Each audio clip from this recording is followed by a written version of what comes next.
found unanimously that no widespread fraud took place in the election in that state, undermining Trump's assault on our democracy and setting the stage for an unprecedented criminal indictment of the former president. We'll open the lines to get your thoughts at 877-301-8970. I'm Jared Bowen in for Marjorie Egan. Then the Boston Globe once dubbed the Seaport a new Boston, whiter than the old. But Globe business columnist Shirley Leung reports new black-owned businesses are finally reshaping the neighborhood. She'll join us to discuss that and Marty Walsh's new gig. It's all ahead next on Boston Public Radio 89.7 GBH.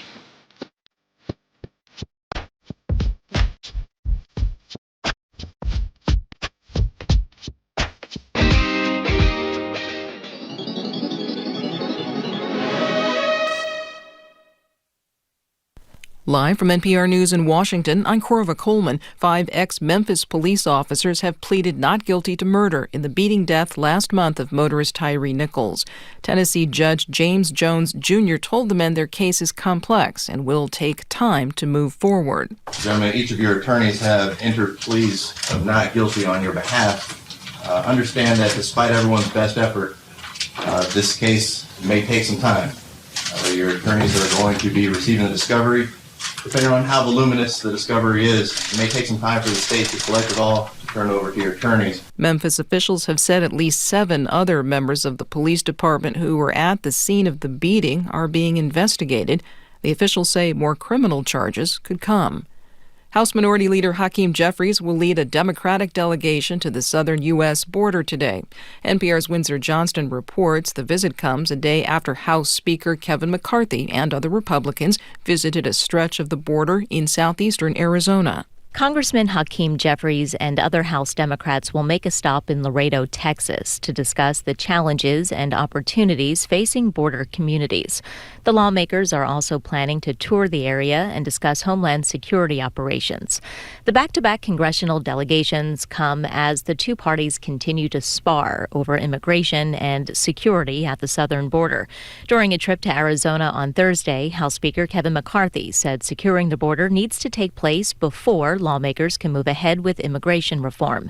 Many Republicans argue that the Biden administration's border policies have led to an increase in the number of migrants crossing into the U.S. illegally.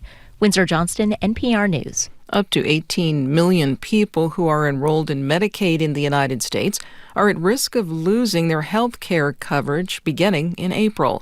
As NPR's Maria Godoy reports, a survey from the Urban Institute finds the majority of the beneficiaries are unaware of the changes ahead.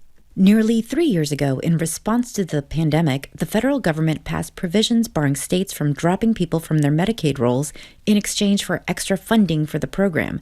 Those protections expire in less than 2 months. While many people will be disenrolled from Medicaid because they are no longer eligible, millions of others who still qualify are expected to lose coverage because states have a hard time staying in touch with them. For example, if they've changed addresses, lack reliable internet access, or don't speak English. The new survey found that 64% of adults whose families were enrolled in Medicaid did not realize they'll soon need to take steps to renew their enrollment or find new health coverage. Maria Godoy, NPR News. Stocks are lower on Wall Street. The Dow Jones Industrial Average is down nearly 100 points. The Nasdaq is down 150. That is more than 1%. This is NPR. Good morning. With the latest from the GBH Newsroom, I'm Henry Santoro in studio today. And we begin with breaking news. The 34-year-old man being charged with the murder of 13-year-old Tyler Lawrence in Mattapan a couple of weeks ago is now being held without bail after being arraigned this morning. Sean Skerritt was in Boston Municipal Court in Dorchester, and in addition to laying out Skerritt's past criminal history, the prosecution detailed how Tyler Lawrence was shot and killed while walking alone, just listening to music on the morning of January 29th. Shot spotter activation alerted law enforcement to multiple shots being fired in the area of Babson, Fremont, and Blue Hill Avenue in Mattapan. Shot spotter detected 5 shots, all 5 shots fired in less than 2 seconds. In addition to the shot spotter activation, 911 calls were placed, also by eyewitnesses in the area. First responding police officers found Tyler Lawrence unresponsive on the ground near the intersection of Babson and Fremont Street in Mattapan, just minutes from his grandparents' home. Tyler sustained multiple gunshots, including shots to the head. He was pronounced deceased on scene. Video showed Scarrett running from the scene with what appeared to be a gun in his hand. As we said, he is now being held without bail. Clouds and rain today, high about 60 degrees. We're at 57 right now. Support for NPR comes from NPR stations. Other contributors include Imaginable Futures, supporting the Institute for Women's Policy Research, working to close inequality gaps for women and improve the economic well-being of families. IWPR.org. I'm Henry Santoro, GBH News 89.7.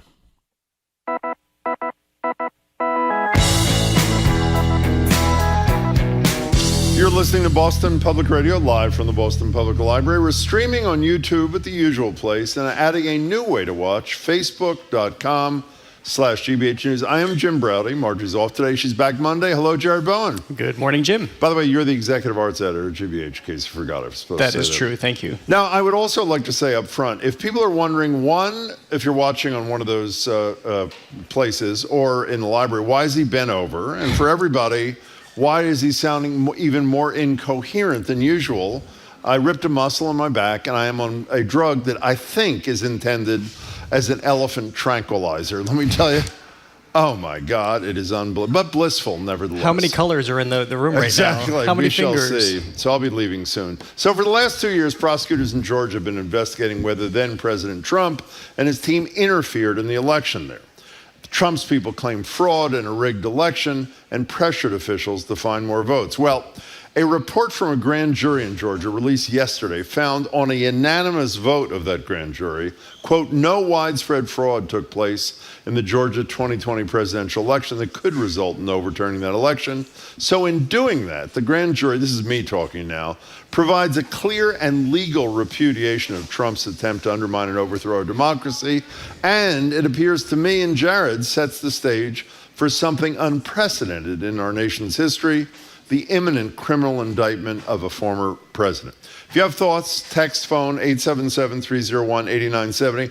We want to know, how do you feel about the likelihood that Trump will go down in history as the first president to face criminal charges? Is it important to our democracy that it be demonstrated that no one is above the law? Or are you worried that it will sow even more discord in an already fraught political moment, or even potentially in some perverse way actually help Trump get reelected to the presidency? 877-301-8970. I have to say, I'm stunned that there's still even a debate about this. I understand how divided the country is, but if they have evidence of crimes in Georgia, and by the way, we should add to this, the fact that Jack Smith, the special counsel, said he wanted Pence to testify. All the experts say when you go that high up the food chain, you're near the end of your investigation. Subpoenaing Trump's lawyer, which is almost unheard of, claiming that crime fraud exception to the attorney-client privilege. It sounds like both in Georgia and state court and on the federal level, indictments are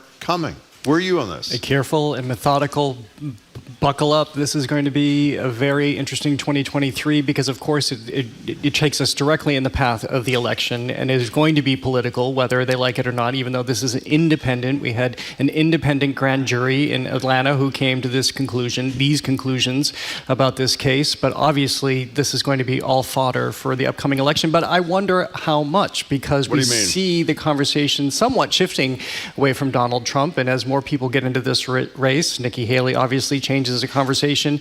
He's not necessarily the be-all, end-all anymore of the GOP. By the way, our first text says, are Marjorie and Jim on the air today at the library? My response is, figure it out. I just don't, I think it helps him. I mean, but even though I'm convinced it helps him, because it sort of feeds that notion of the witch hunt, the ultimate witch hunt, the Biden Department of Justice, as they will call it, going after the greatest president in the history of the United States, according to him, Donald Trump. I think it feeds his sickness and feeds the blindness of his supporters. Having said that, if the guy has committed crimes, and in my estimation, at least the Georgia thing, how many times have we listened to that phone call that he made to Raffensperger, the Secretary of State, saying, go find me 11,000 votes. Go find me 11,000 votes. My attitude is you got to go for it. We're going to do something odd today with the phone calls, by the way. Ordinarily, we take them in order. Since I'm assuming that most people will agree with Jared and me, I was going to say Marjorie and me, you are not Marjorie, nope. But Marjorie probably too, if you believe that there should not be an indictment, even if the facts merit a criminal indictment, either in Georgia or on the federal level, we'll pop you up to the top of the list so there's some level of debate here. I just don't see it. 877-301-8970. And it sounds like this literally could be any day. This report that was released, partial report released by a judge, which didn't say everything. By the way, it also suggests there were perjury from some of the witnesses.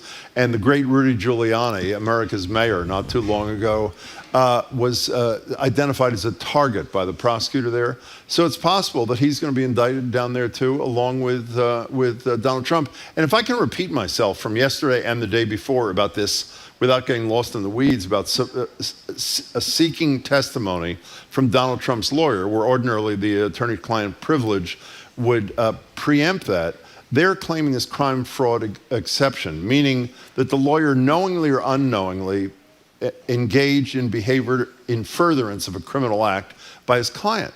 And for that to happen, for them to force the lawyer to testify, as I've said the last couple of days, and both the people with whom we spoke agreed, both lawyers, that the judge would have to find that a crime was committed, which obviously was committed by Donald Trump. So this has finally happened. I don't know why it took so long. You said they were methodical. Maybe that's what the explanation is, but I think within a month, if not sooner, we're going to see some indictments of the former president. Well, and the question is, how big or small is this case? How big's the fire? Either they go for a smaller, more targeted case, or it gets elevated into RICO charges, where they incorporate the notion that there is a conspiracy. There was a conspiracy here for these fraudulent votes and this way to steal the election in Georgia.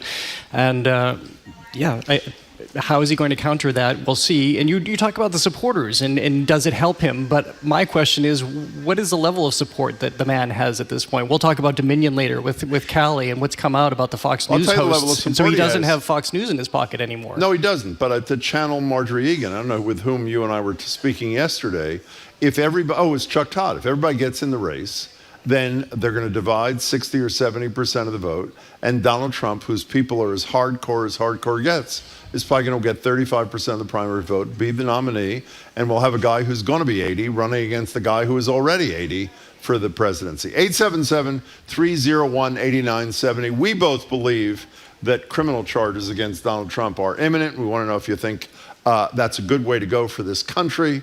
Bob in Boston, you're first on Boston Public Radio. Hey there. Hi, Bob. Okay, let's try it again. Hey, Bob, how are you?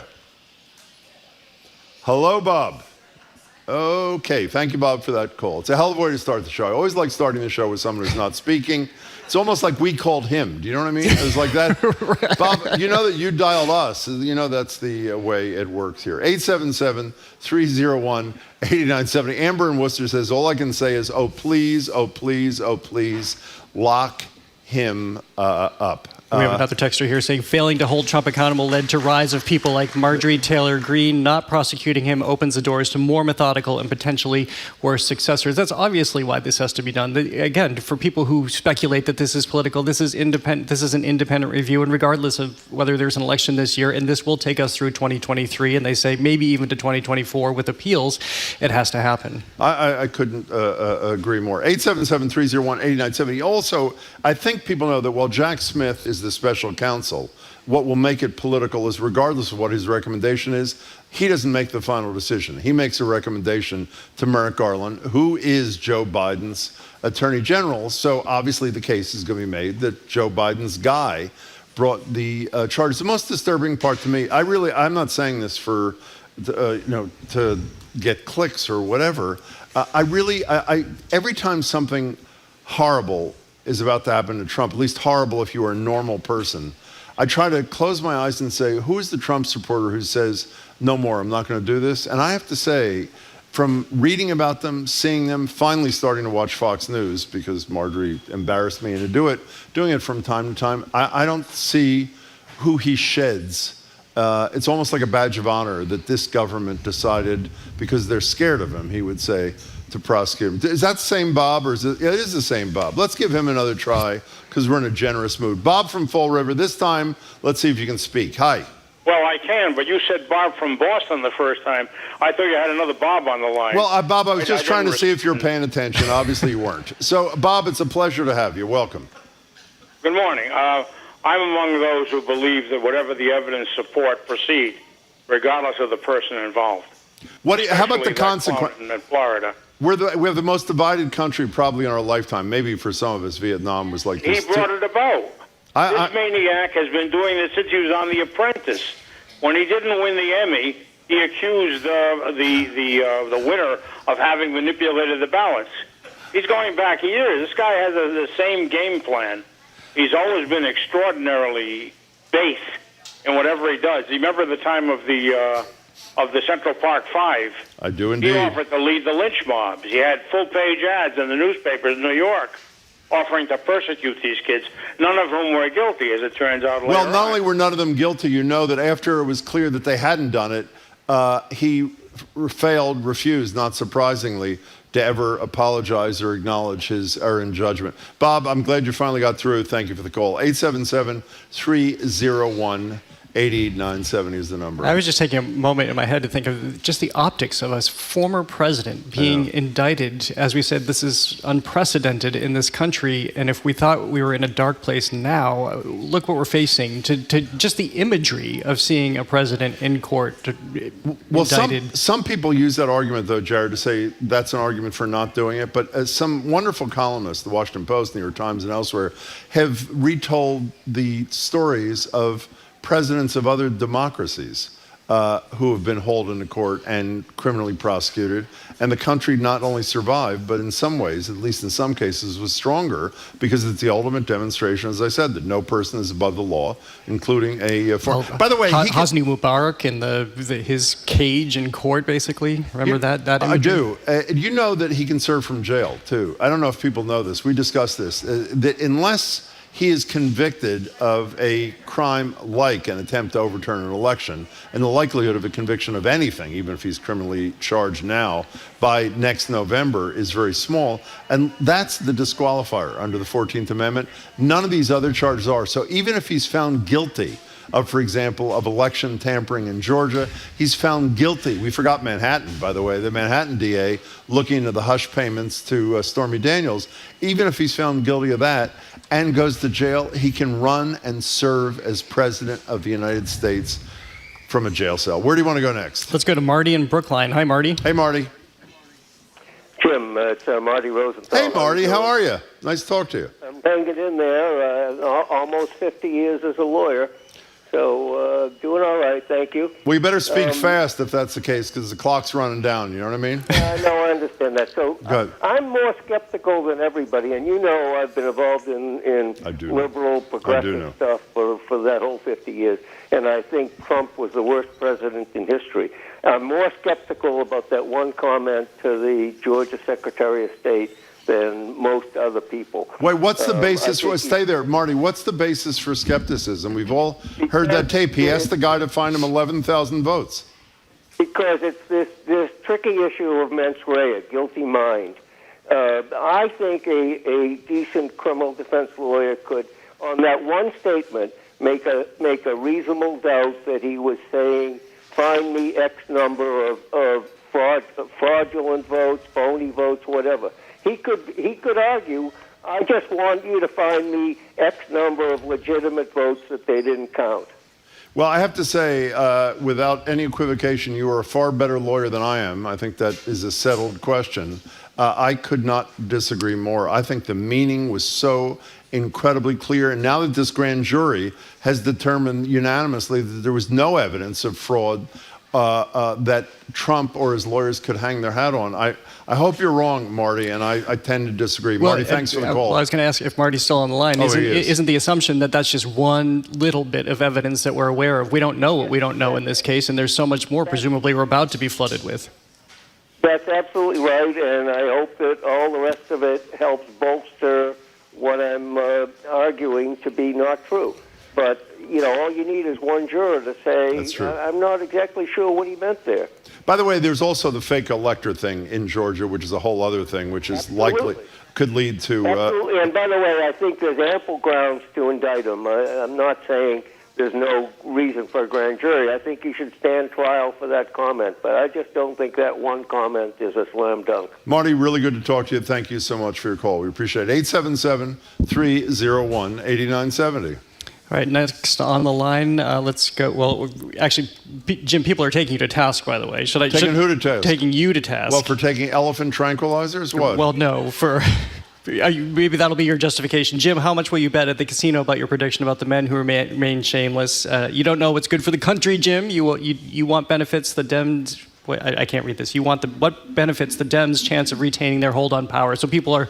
well, obviously, a person's not listening. I think this actually an indictment helps Trump, but I hope people listening to the show know I mean this when I say it. I don't really care what the consequences are. I care that if a president or a former president has committed pretty egregious crimes, that he be prosecuted. And frankly, I believe that strongly enough that if a fortune teller came here to the show and said, I have seen into the future, an indictment guarantees his reelection, I'd still say indict him. By the way, I interviewed, we have to take a break in a second. Thank you, I think. Yes. I interviewed... I'll translate, yes. I interviewed the woman whose name I've forgotten, of course, who was the only woman among the Watergate prosecutors. She was the one, she argued strong. She's on MSNBC, I just can't think of her name. Jill Banks? What is her name? In any case, Jill Wine-Banks, thank you, Zoe, back said it in my ear. She said when I had her on television a while ago, she was one of the only people on the prosecutorial team that did not want to give a deal to Nixon. And I said, why? She said her argument was prosecuting Nixon, even if he had been acquitted, would make it less likely that a future president would do what Donald Trump has done for fear that he would be prosecuted. And I assume, other than the fact that I am one who believes that Trump is seriously mentally ill, I know we're not supposed to talk about that, I don't know why we don't, is seriously mentally ill, despite that delusion in him. I think that if there had been a prior president who had been indicted for far less than he was about to engage in, he might have thought twice. And if it's not Trump, it's another president or another president. So I am all in, assuming the facts merit it, on indictment. We got to take a break. All right, well, more of your calls and texts are next. You're listening to Boston Public Radio, 89.7 GBH, live from the Boston Public Library and streaming at Facebook.com.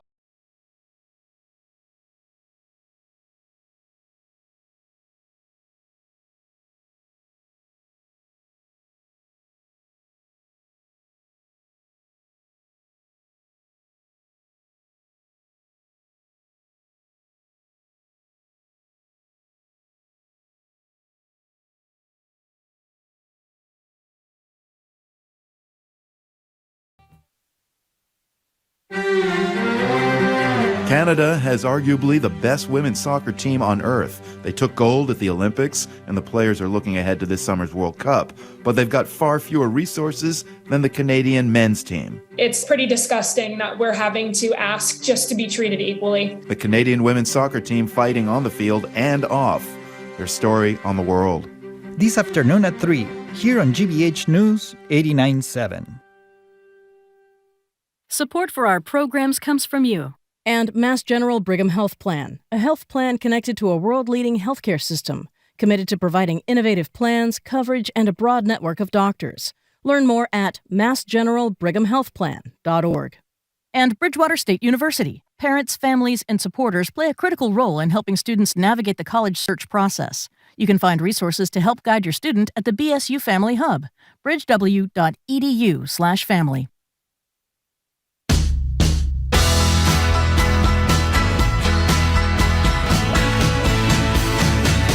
Welcome back to Boston Public Radio. I'm Jim Browdy. Jared Bowen is sitting in for Marjorie. Marjorie is back on Monday. We're live at the Boston Public Library, streaming at facebook.com/GBH News. The Facebook thing, Jamie, is the first day today, right? So if you think it's wrong, it's not wrong. We're on YouTube, but we're also, as of today, on facebook.com/GBH News. If you're just tuning in, we're talking about, well, prompted by this Georgia grand jury partial report saying that they unanimously found no fraud in the 2020 election, sort of undercutting the whole Trump case, making it seem more likely there'd be a criminal indictment there. I happen to believe, and I think most legal experts do, that the calling of Pence and Trump's lawyers suggests that one's coming to an end, the special counsel. And it appears that Alvin Bragg, who didn't want to prosecute Trump for messing with his financials in New York City, appears moving in the direction of prosecuting him for hush money payments to Stormy Daniels and that violation of law. So it appears that at least one indictment, if not more, criminal indictments are imminent. We want to know your perspective on whether that should happen, whether it's good for the country, and whether that's even relevant as to whether it's good for the country. If he committed a crime, he committed a crime. By the way, Lynn on YouTube says Jim already had an MRI for his injury. 2:30 today, Lynn. I'll meet you there. Victor in Rhode Island, you're next on Boston Public Radio. Thank you for calling. Hi. Hi, Victor.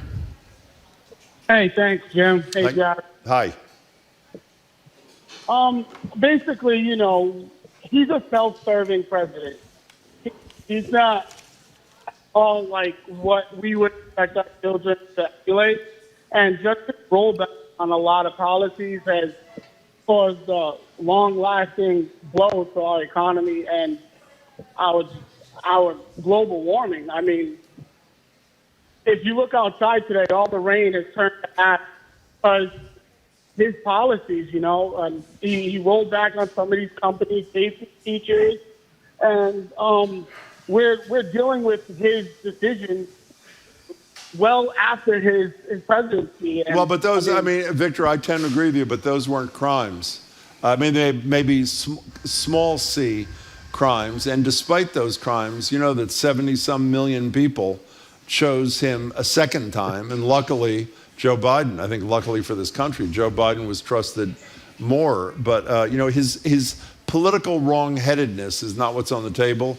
His corruption and criminality is, and I think it's been established. We haven't mentioned, Victor, thanks for the call. I think the January 6th committee, which obviously was not a criminal inquiry, proved beyond 4,000 reasonable doubts that crimes have been committed. They got to get to it. Let's move it.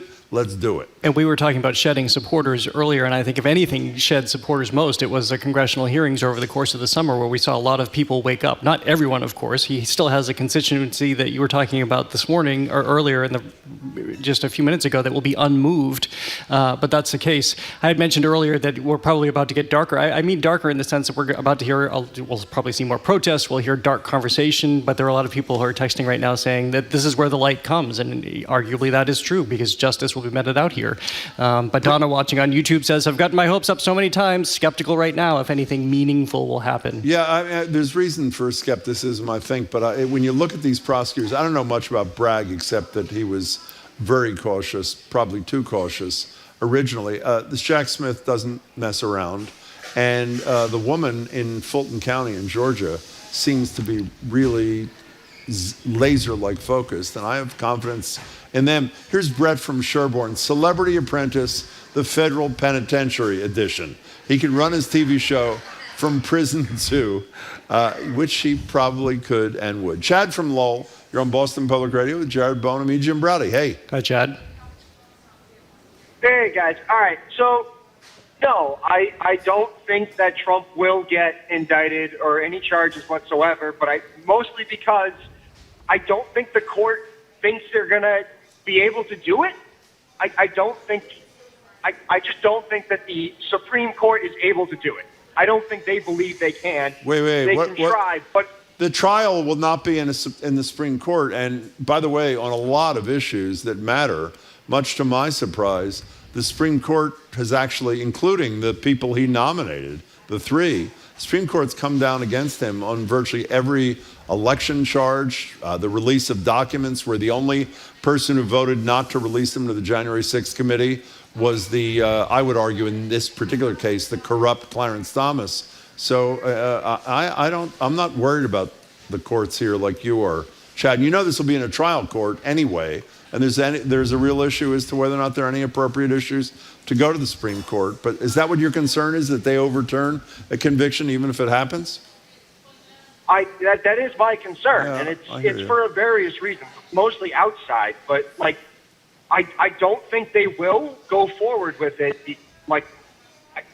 I just don't think they will. I don't think they want that kind of like as an image for our country is that we had a corrupt president, Yeah, I hear you, Chad. Thanks for the call.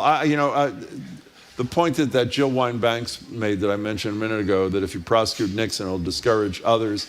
If you don't prosecute Donald Trump after the mountain of evidence that we've seen January 6th, Georgia, Manhattan, on and on like this, it's a license to steal, literally and figuratively, for any future president, Trump or something. If he isn't, who said it? Jamie Raskin or something said, if this is not a crime, I don't know what a crime is, and I'm with him. Well, we have no reasonable expectation that will happen, right? The Republic still holds. People are not going to that it won't be pursued because of some political. I mean, by perception. the attorneys general. Exactly. Yeah. Originally, I thought the delay might be where that caller was taking us. That they just didn't want to do this. They wanted an out. But I think they're just, from what I understand and from what I read, and I'm not an insider here, I think they're just trying to make as ironclad a case as is humanly possible. I want to quote Marjorie Egan a second time. Marjorie's position that Tom O'Reilly, former Attorney General from Massachusetts, when he issued a report saying why he chose not to prosecute Bernard Law, Cardinal Law, Marjorie's position was, if you have a case and think a crime was committed, bring the charges. And if it turns out a Cardinal Law is acquitted, so be it. He's acquitted. I agree here. You can't predict if there's going to be that one juror holdout. Everybody knows in a criminal trial you need unanimity of the jury. But if these prosecutors believe that Donald Trump has committed crimes, then go for it. But it's also why it's taken so long. If all of the experts say you don't want to rush into this. You want to make sure that all of your loopholes are closed so that you can be, again, careful and deliberate so that by the time you get to this point, you have the strongest case possible. Every defense attorney I've talked to, even for the speaker series, I spoke with former Attorney General Loretta Lynch earlier last year. What did she say about this? And just what I'm repeating now is that there is a reason that this goes the way it does, that it has to be deliberate, that they have to be immune to the public pressures to speed it up for perception or any other reason, but they have to take the case methodically. Let's go to Mickey in Sturbridge. Welcome to the show, Nikki. How are you? Mickey, I mean. I'm good. Thanks for taking my call. Sure. Unfortunately, the way our justice system works, especially with high-profile white-collar crime, there's so many exits and ways to get out. I kind of agree with the attorney you had on before. I don't think, in my opinion, the phone call is the biggest thing because, like he said, he could just say, hey, I just want you to find votes. I thought things were done wrong. What I believe is a better case is if they can connect him to the slate of electors. That's kind of clear-cut. The fake electors. And I hope they can do that. The fake electors, yeah. Excuse me? The fake electors. The slate of fake, the fake electors. If they can connect Trump to that directly, I think that's a better case than the phone call. And I just hope they can. Mickey, Marty Rosenthal was the guy you were talking about, the lawyer, a few minutes ago. The reason I would ordinarily agree with both of you, but I guess my position is the January 6th hearings made it clear that it doesn't pass the laugh test to suggest that Trump was relying on the bulk of his lawyers who believed that the election had been stolen, because the vast majority of them did not believe the election was stolen and either told him or told intermediaries. So I hear what you're saying, and a lot of people share what the concern you and Marty have, but I think the evidence is overwhelming that he knew or should have known that there was no there. But you have a final thought. Jim, I agree with you on that. But the problem is it's the way our justice system works. And it's unfortunate. And it's white-collar crime. But, anyone else, you rob a store of a candy bar and you're going to jail. Exactly and right. It's a very sad state of affairs in this country with our justice system. Mickey, well said. He's as guilty as can be. Beautifully said. This guy, a texter, didn't sign it. I don't see, sort of agreeing. I don't see how any jury would convict Trump. There'd be at least a couple of people who would lie to get on the jury about being supporters. And by the way, admitting you're a supporter would not preclude you from being on a jury. That's not the issue. The issue is, does either one of the counsel believe you can't judge the case fairly, or does the judge believe you can't judge the case fairly? Obviously, you either supported Biden or, in all likelihood, or Trump, so that's not a disqualifier. There's a lot of skepticism coming in. Mark from Sharon writes, Trump will not be convicted if indicted. Although he's 100% guilty of many things, he's too good at innuendo and not saying things directly. You know, one of the issues that Marjorie might raise, and I feel bad that she's not here for this, is the fashion issue. How do you think Trump would look in orange, by the way? Well, how do people in the audience feel he would look in orange? Good or? You know, many times because over it matches the yeah. complexion. Is that the point? Yeah. Okay. Many times in fashion history, the monochromatic look has been I like very much that. en vogue. I mean, from head to toe. Yes, exactly. Okay, we got to take a break there. Okay, we're done with talking about this? We are for now. All right, we are. Well, thanks for everyone who called and texted. Coming up, Boston Globe business columnist Shirley Leung joins us. You're listening to Boston Public Radio 89.7 GBH live from the Boston Public Library and streaming at facebook.com/.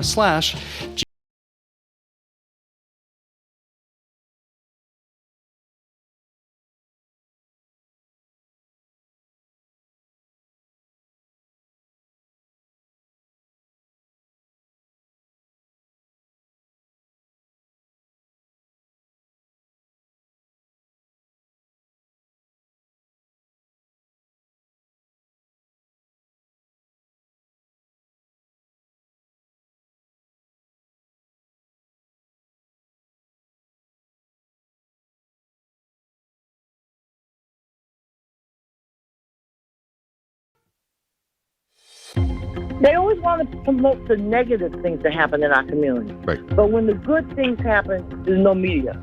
We're changing that. It's really important that we correct for that bad news bias, which is built into the way that we report news. There are amazing stories of inspiration in all lines. Doing good work in the community, it's news worth sharing. The Joy Beat with Arun Roth, Fridays on GBH's All Things Considered. Support for GBH comes from you and the Simmons Leadership Conference, Tuesday, March 14th, in person and online. A day of inspiration, skill building, and networking, featuring Carla Harris, Amy Purdy, and Indra Nuyi. InclusiveLeadership.com. And Mass General Cancer Center, dedicated to providing the latest therapies and cancer specialists who are experienced in your cancer. When you hear the word cancer, their team is ready. Learn more at massgeneral.org/cancer.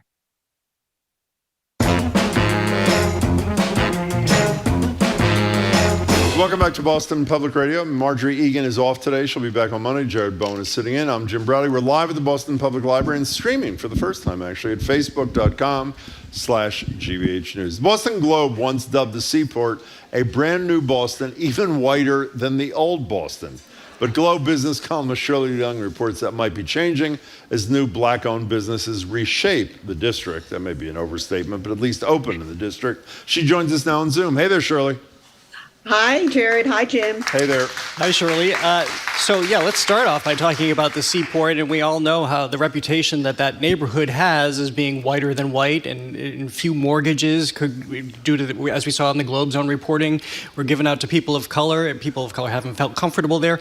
But it is shifting now with black business owners establishing a presence there. What are we seeing? Yeah, so for the longest time, that Globe series came out in 2017, and at the time, there were only two black-owned businesses in the district. One a barbecue restaurant as well as a barbershop. And for a long time, it's just been those two. But in December, the barber, Andrew Alicia, he opened a second location. He opened something called Hair Seaport. He opened that in December, and it's a salon. Also last year, Tambo Barrow, he's the owner of Bread Gourmet, which is a Dorchester. It's in Lower Mills right now. Jared, you probably remember it when you were in that neighborhood. Yes. in Dorchester. But it's a gourmet burger joint, and it's delicious burgers. And he opened a location in the Seaport district in the Design Center by Dry Dock. In the coming weeks, you're going to see at least two more, maybe three more black-owned businesses. Nia Grace, everyone knows her. She's owns Daryl's right now, has been active in a black hospitality coalition. She is partnered with Big Night. They do a lot of restaurants and entertainment in nightlife venues in Boston. They're going to open up a jazz club together. I think it's called Grace by Nia, kind of a twist on her name. And that's going to be in that old the theater that closed in the Seaport.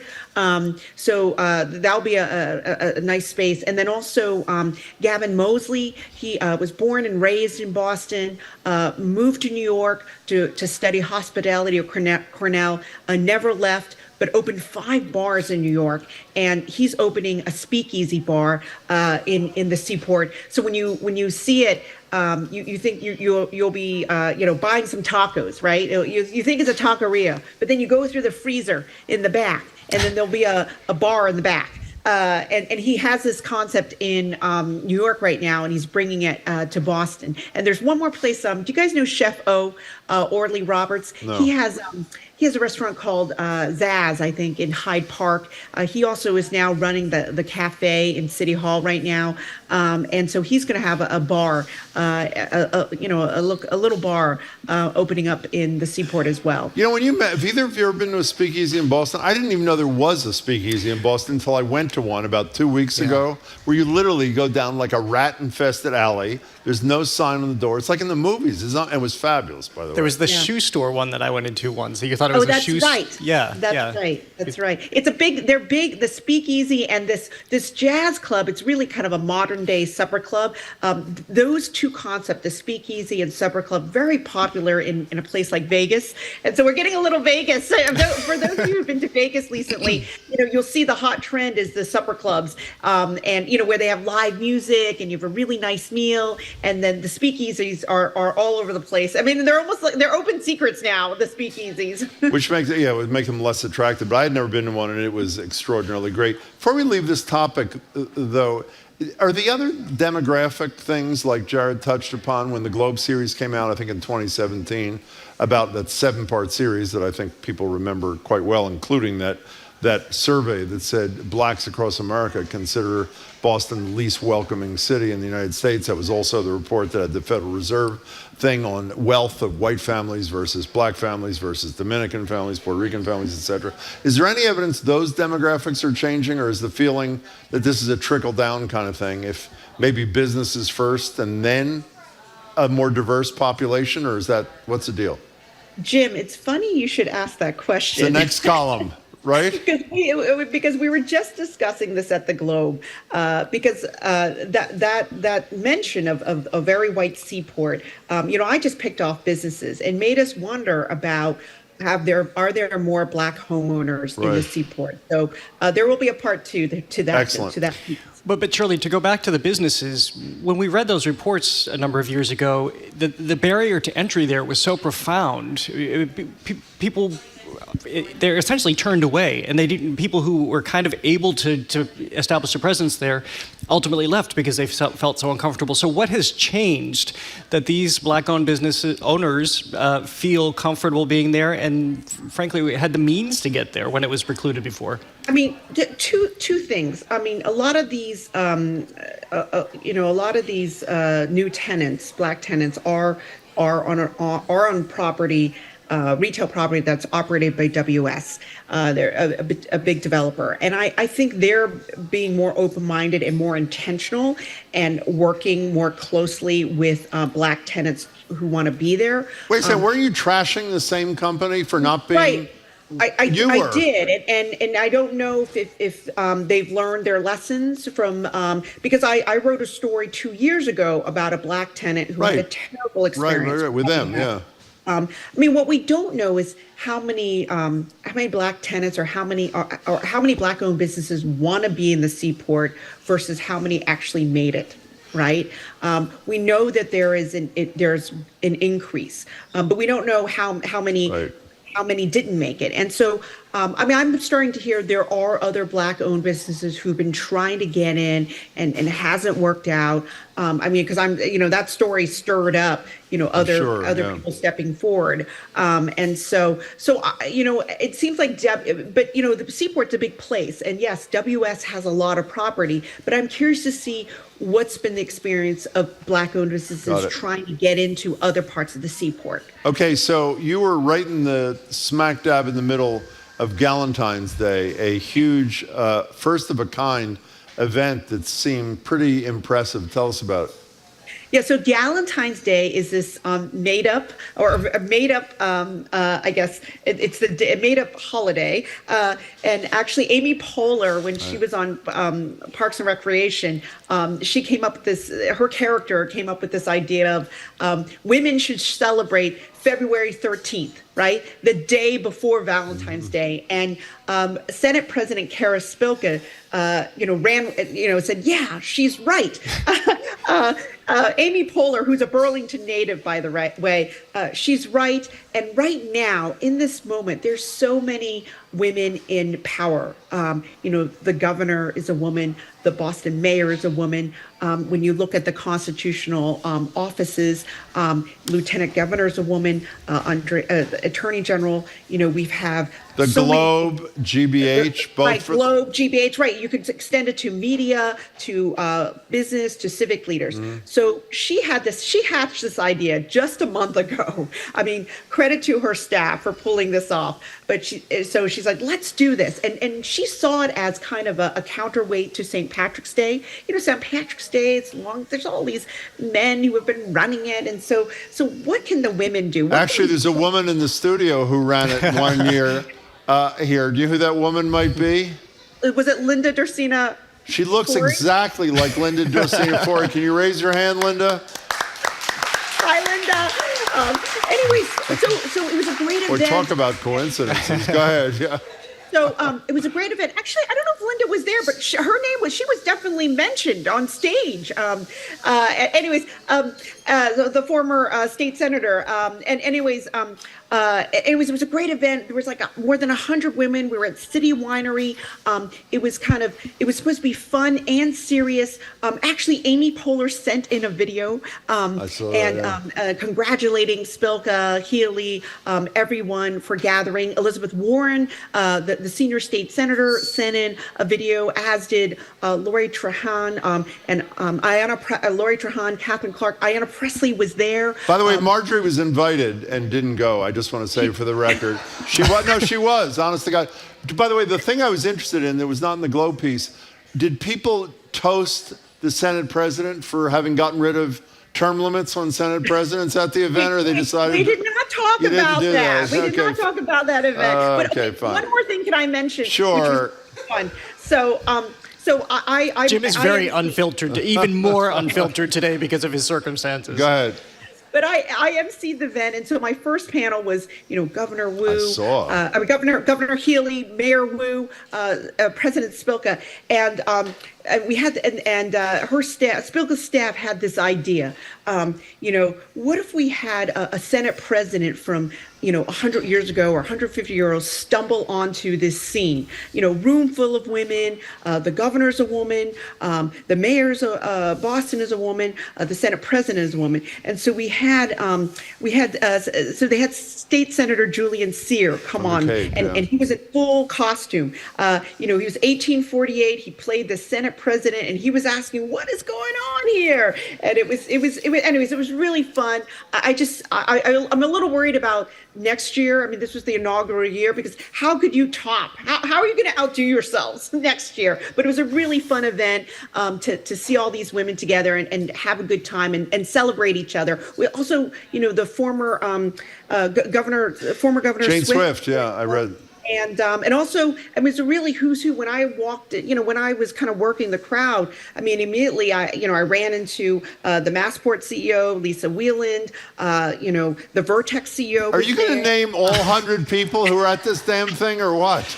And I heard that Marjorie just wanted to wait and make sure it was who's who enough for her, so she'll be there next year. She really was invited. I would just want to say for the record. And by the way, Shirley was the MC of the whole deal, we should say, if it wasn't apparent. And it was great. It was really great. We're talking to Shirley Young from the Boston Globe. So big change that is not a very well-kept secret, that Marty Walsh, former Boston Mayor Marty Walsh, turned Labor Secretary Marty Walsh, is indeed going to the NHL Players Association to lead that organization. What does this transition mean? It's only a couple of years into his joining the Biden cabinet, of course. Yes, it was a big surprise. I mean, he left a really big job here, right? He stepped out as, in this as mayor, and then he to join the Biden cabinet. Word is that he was up for the chief of staff job. He didn't get it for Biden, for the president. Yeah, for the Biden for the president. So then when he was already, it sounded like he was already in process in terms of applying for the NHL player unions job. And then once he didn't get that chief of staff job, perhaps he was like, I'm really, really interested. I mean, he's eminently qualified, right? Lifelong member of the union, for many years, if not decades, has been a labor leader. During his time as labor secretary, he got involved in some high-profile negotiations. Was it baseball? Baseball, right? the railway strike thing that ultimately became problematic, but he did. Right. The thing. There's also a hospital, right? A nurse's strike here as well, right? Right? No, he did. So but the concern. By the way, I don't begrudge anybody anything that they're qualified for. And Joan Vanaki, your colleague, makes the point in the Globe, it's $3 million, which is about probably 15 times as much as he's ever made in his life. However, the regret I have about this decision, there hasn't been a union person that high up in an administration in a long, long time. And if Mayor Walsh, Secretary Walsh, decided to leave, I would have preferred that he used that platform for a few years, even if it's not within the administration, to try to bring the labor movement back in this country. And then, in a few years, there'd be tons of people knocking on his door for $3 million jobs or whatever. So again, I don't begrudge it.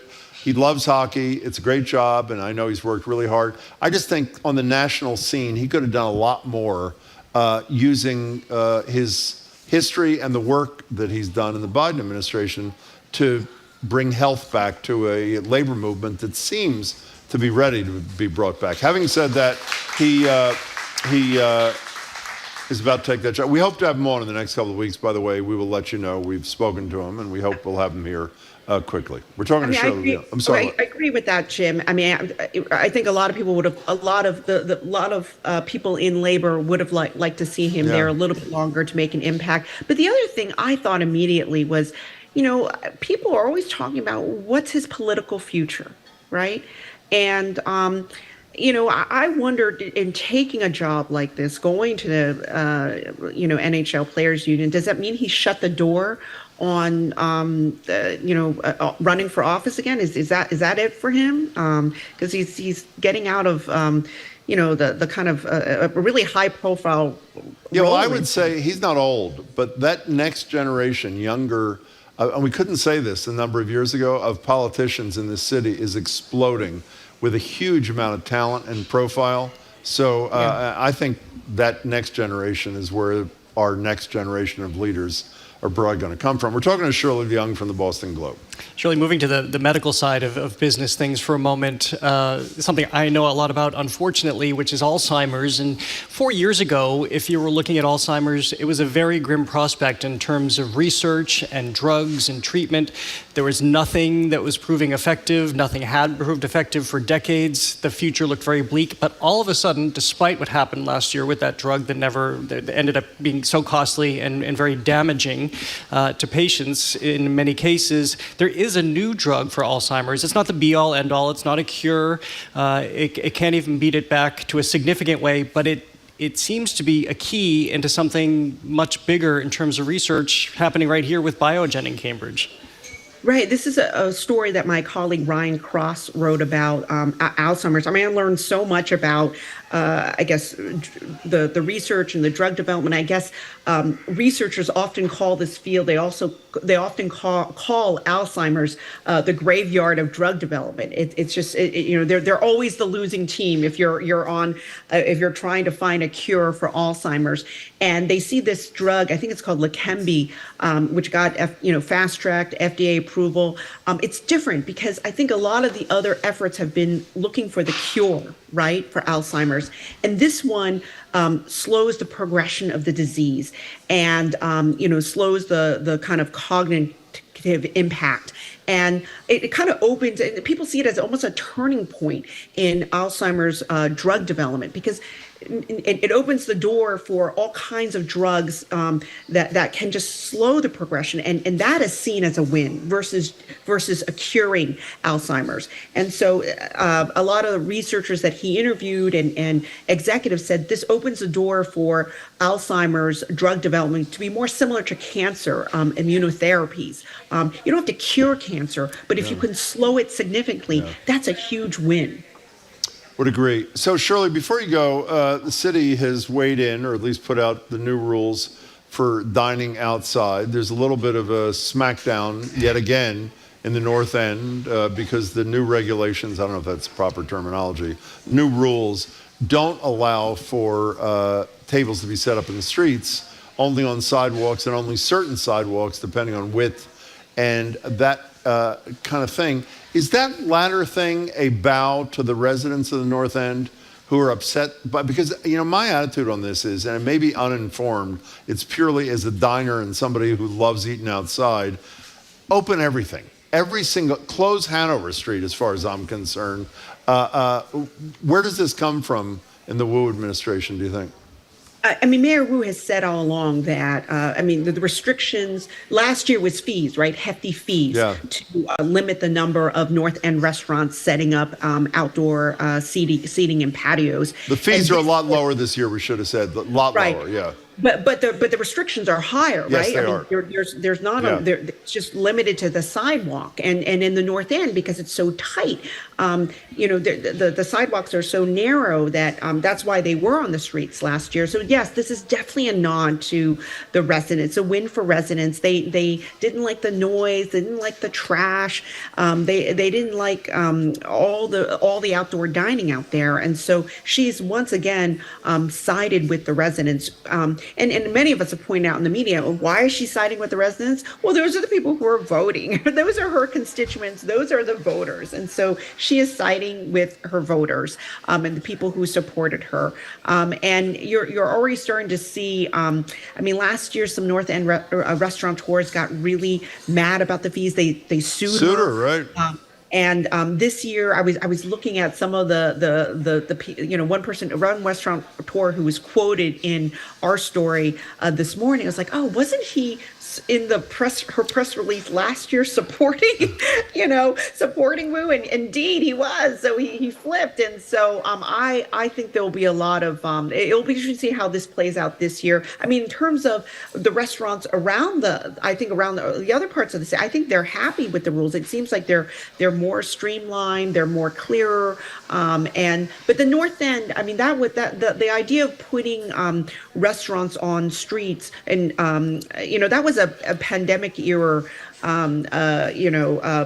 policy. It was which designed. People loved. It may have been a pandemic. Right. Have you met anybody who ate on a street that they used to drive down? I'm serious. Who didn't love every single minute? We did the same thing in Cambridge. It's fabulous. And I don't mean to be disrespectful to the residents. It's a few months. The North End is congested anyway. If it raises the fun and joy quotient, which we could all use raised, I would have gone for the whole thing. I feel for the residents too, but it did feel like you were walking down a movie set when you were in the North End with the street dining, with the lights, the great brick buildings. It was beautiful. Shirley, we got to go. All right. Well, thanks for having me. Happy Galentine's Day or whatever the hell it was. Thank you. Thank you. Nice to see you, Shirley Young. Thank you so much, Shirley. We've been speaking with the Boston Globe business columnist, Shirley Young. She joins us regularly. Coming up, GBH's Callie Crossley is here. You're listening to Boston Public Radio, 89.7 GBH, live from the Boston Public Library and streaming at facebook.com/GBH News.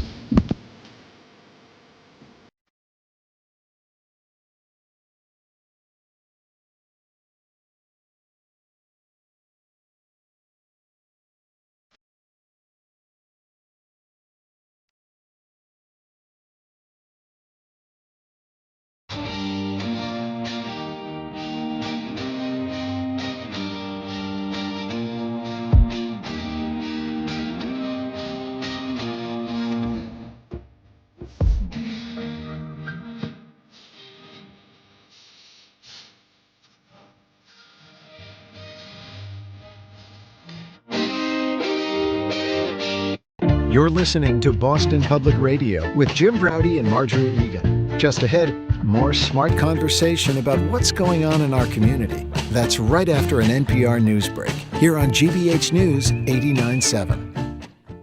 Funding for our programs comes from you. And Safety Insurance, committed to environmental sustainability and supporting many local charities. You can ask an independent agent about auto, home, and business coverage from Safety Insurance. Safety Insurance. They'll help you manage life's storms. And Legal Seafoods, now open at a new location in Boston's Park Square. You can visit them at 79 Park Plaza for dine-in or takeout. Private event space also available for your social gatherings. Reservations at legalseafoods.com. I'm Judy Ewell, Weekend Edition anchor, and you and I are listening to 89.7 WGBH, HD1 Boston, online at gbhnews.org. GBH News with NPR, what matters to you. I'm Jim Brady, head on Boston Public Radio, live from the Boston Public Library. GBH's Callie Crossley joins us to discuss the sentencing of the gunman in a racist massacre at a Buffalo supermarket, and new revelations confirm what we already suspected. Fox News host knew they were lying about election fraud claims, but did it anyway. Then it's three local female restaurateurs and James Beard Award semifinalists joining us: Tracy Chang of Pagu, Maria Rondeau of La Royale, and Rachel Miller of the Great Nightshade Noodle Bar. I'm Jared Bowen in for Marjorie Egan. Then actor Roger Kabler joins us ahead of a screening of his film Being Robin at the Cabot in Beverly this Saturday. It's all about his infatuation and connection to Robin Williams. And a live Music Friday performance, Music for Food, is a musician-led initiative to fight hunger in our local communities. We'll speak with some performers and leaders from the Women's Lunch Place ahead of a benefit show Sunday. It's all ahead on Boston Public Radio 89.7 GBH. Live from NPR News in Washington, I'm Lakshmi Singh. 5 former Memphis police officers charged with a black motorist murder last month are all pleading not guilty. At their arraignment today, Judge James Jones called for patience as legal teams prepare their cases surrounding Tyree Nichols' fatal beating. Each one of these defendants have an absolute right to a fair trial, and I will not allow any behavior that could jeopardize that right. Body camera and street camera video recently made public show the officers beating up Nichols after they say he was pulled over for reckless driving and he ran from them. Nichols was not armed and he was restrained as he was repeatedly punched and kicked by the officers. The defendants are pleading not guilty to second-degree murder, aggravated assault, aggravated kidnapping, official misconduct, and official oppression. A North Carolina man who stormed the U.S. Capitol 2 years ago in the January 6th attack has pleaded guilty to assaulting law enforcement. As Bradley George of North Carolina Public Radio reports, federal prosecutors say the defendant attacked police officers with a flagpole. The Justice Department says Matthew Jason Bedingfield jumped a barricade on the Capitol grounds and jabbed at officers with a metal flagpole. He later made his way into the building, where he entered the office of then House Minority Leader Kevin McCarthy. This week, Bedingfield pleaded guilty to a felony charge of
Civil engineers are looking at the structural damage, looking at buildings.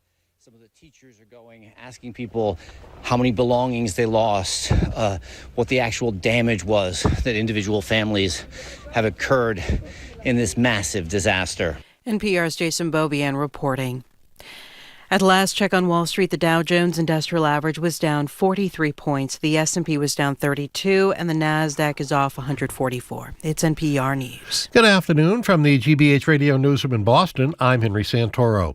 The 34-year-old man being charged with the murder of 13-year-old Tyler Lawrence in Mattapan on the morning of Sunday, January 29th, is being held without bail after being arraigned this morning. Sean Skerritt was in Boston Municipal Court in Dorchester, and in addition to laying out Skerritt's past criminal history, the prosecution detailed how Tyler Lawrence was shot and killed while walking alone, just listening to music, just minutes from his grandparents' house. Suffolk County District Attorney Kevin Hayden spoke outside the courthouse, saying he's just as baffled by this case as anyone. What would allow a 34-year-old man with evil intent to decide to shoot a 13-year-old boy 5 times at a...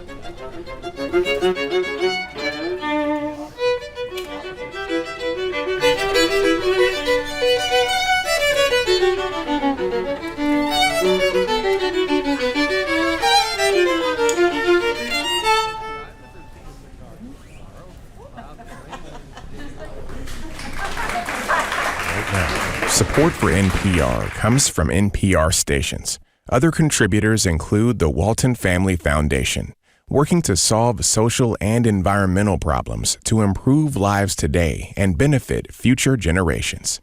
More information at waltonfamilyfoundation.org. This is GBH News.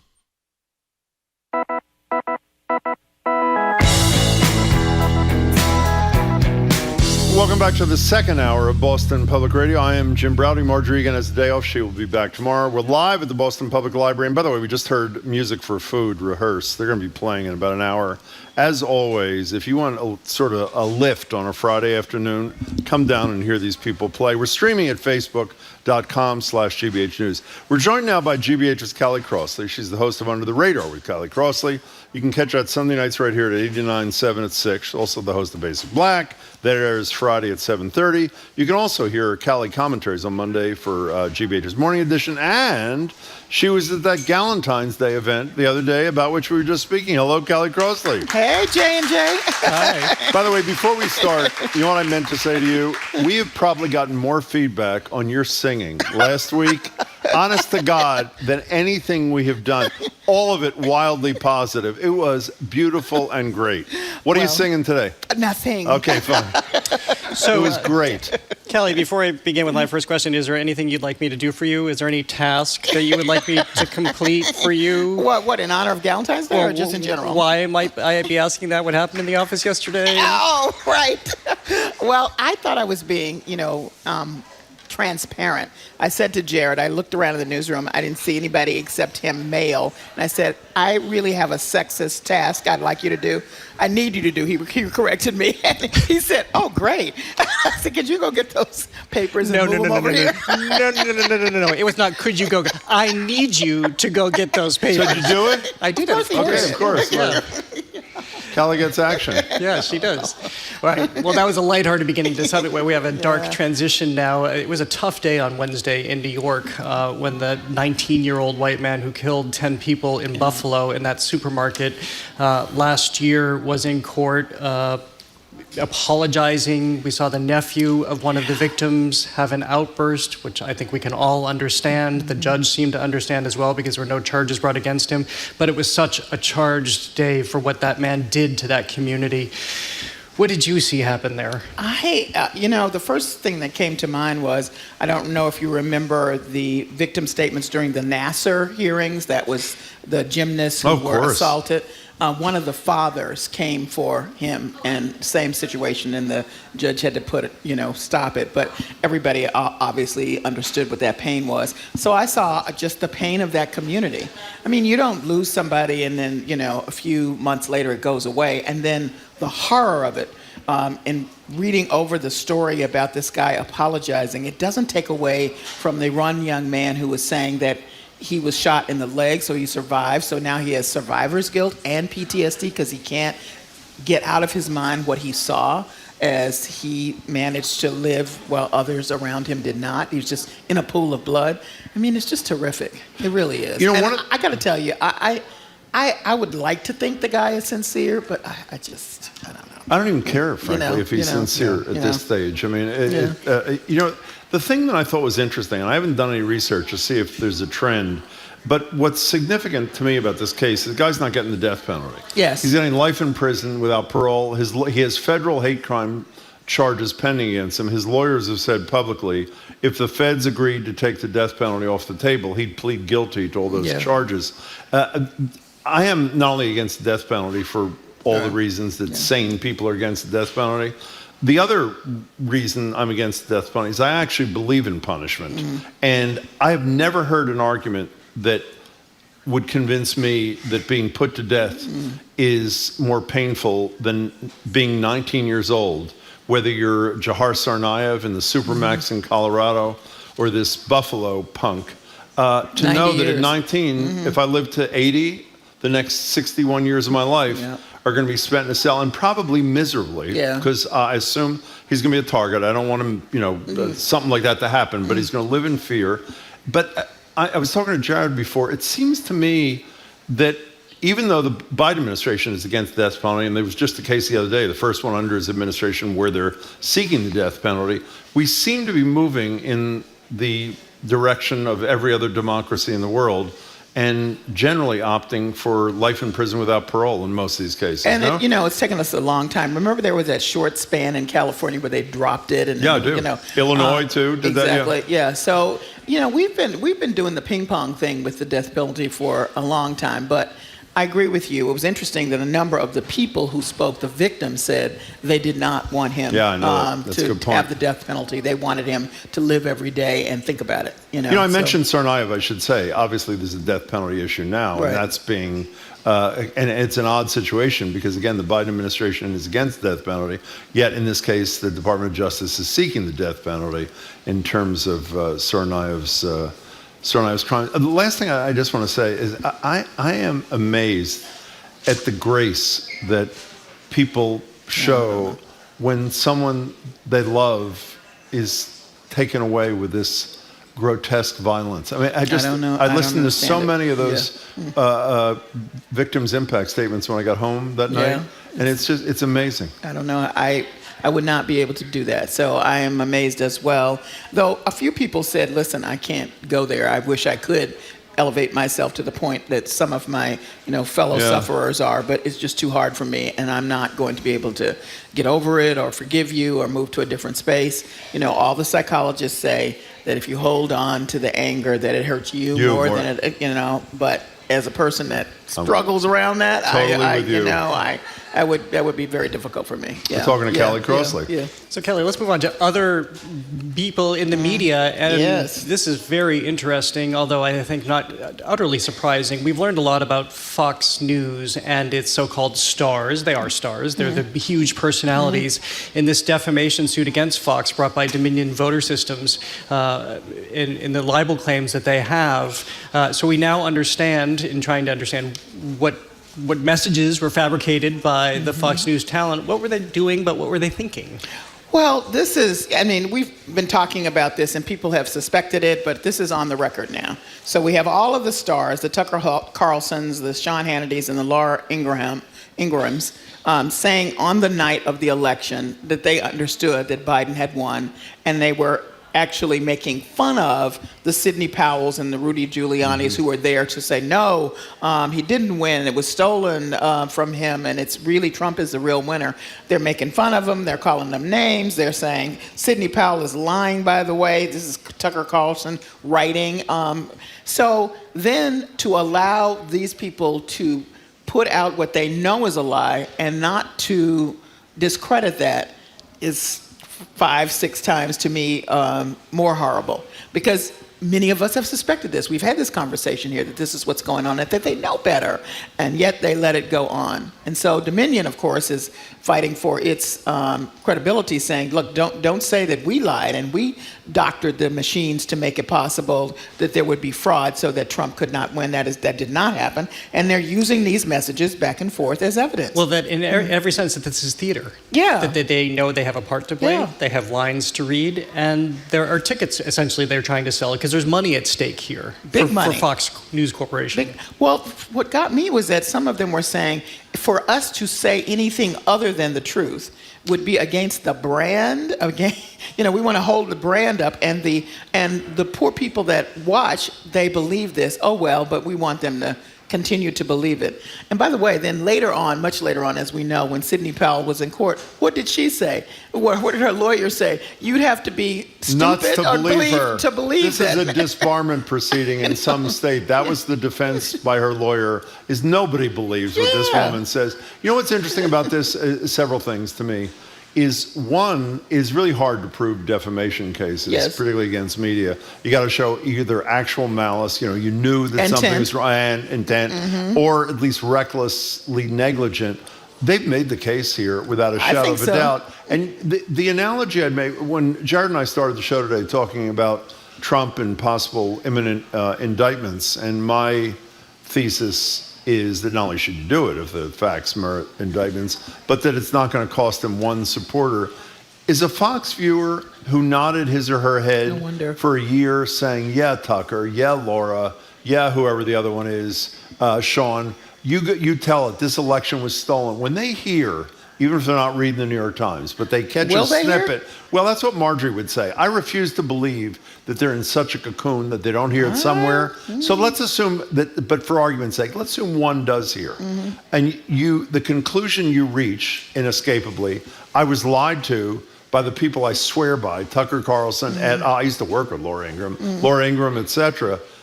Will that cause them to say, I can't trust these people anymore? I won't watch these people anymore? I think not, actually. They want the fantasy to continue to be spun, and don't let the facts get in the way, Well, I think during the 2020 election, and I'm sorry I don't remember his name, one of the Washington Post's contributors, he may actually be on staff, did a survey about, and he may have been quoting other experts, that even when confronted with correct information, so now you believed, I believed you, Laura, I believed you, and then you say, here, look at the Dominion.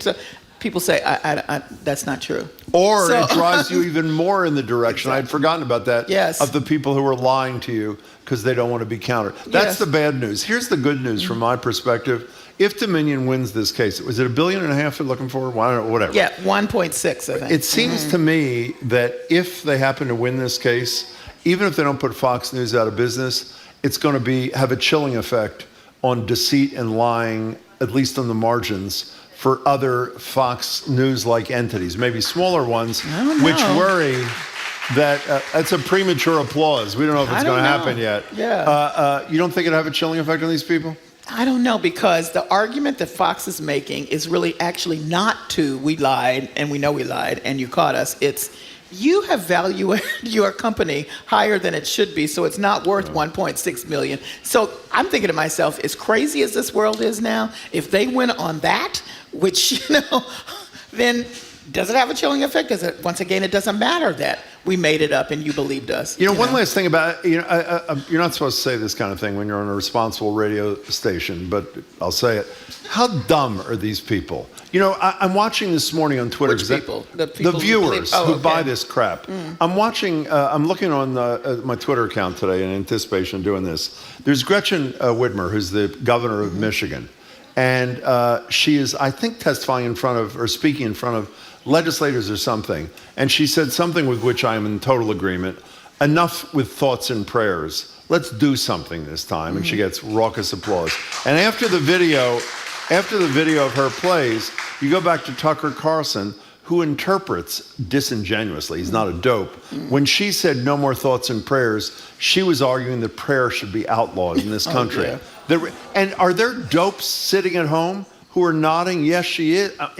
Do those people exist? Well, there are some people who think Laura Ingraham is a Christian, and because she wears a cross every night. Drives Marjorie out of her mind. By the way. Well, me too. It makes me insane. So I don't know. I can't answer that question. And I just want to go back to something you said earlier about how it's more difficult to avoid information seeping through. You can actually very easily live in a bubble. Yeah. You can live in a bubble. Yeah. Quite easily. I hope you're wrong, but I think you're probably right. I would like to be wrong, but I don't think so. I think about my mini living in a bubble when I go home and I need to decompress from so much of this horrificness. I go straight into mindless, and there is nothing there that would be connected to anything that's real or current events. So there are also fortified bubbles. We know this from the self-programming that people do, whether it's media consumption or the people they surround themselves with, and then extricate themselves from people they don't want to hear from who are political opposites. So there are... Now, what I think is interesting, and maybe I'm not going to be certain that this would change any minds. They took depositions from all these people and they've not released them, released the contents.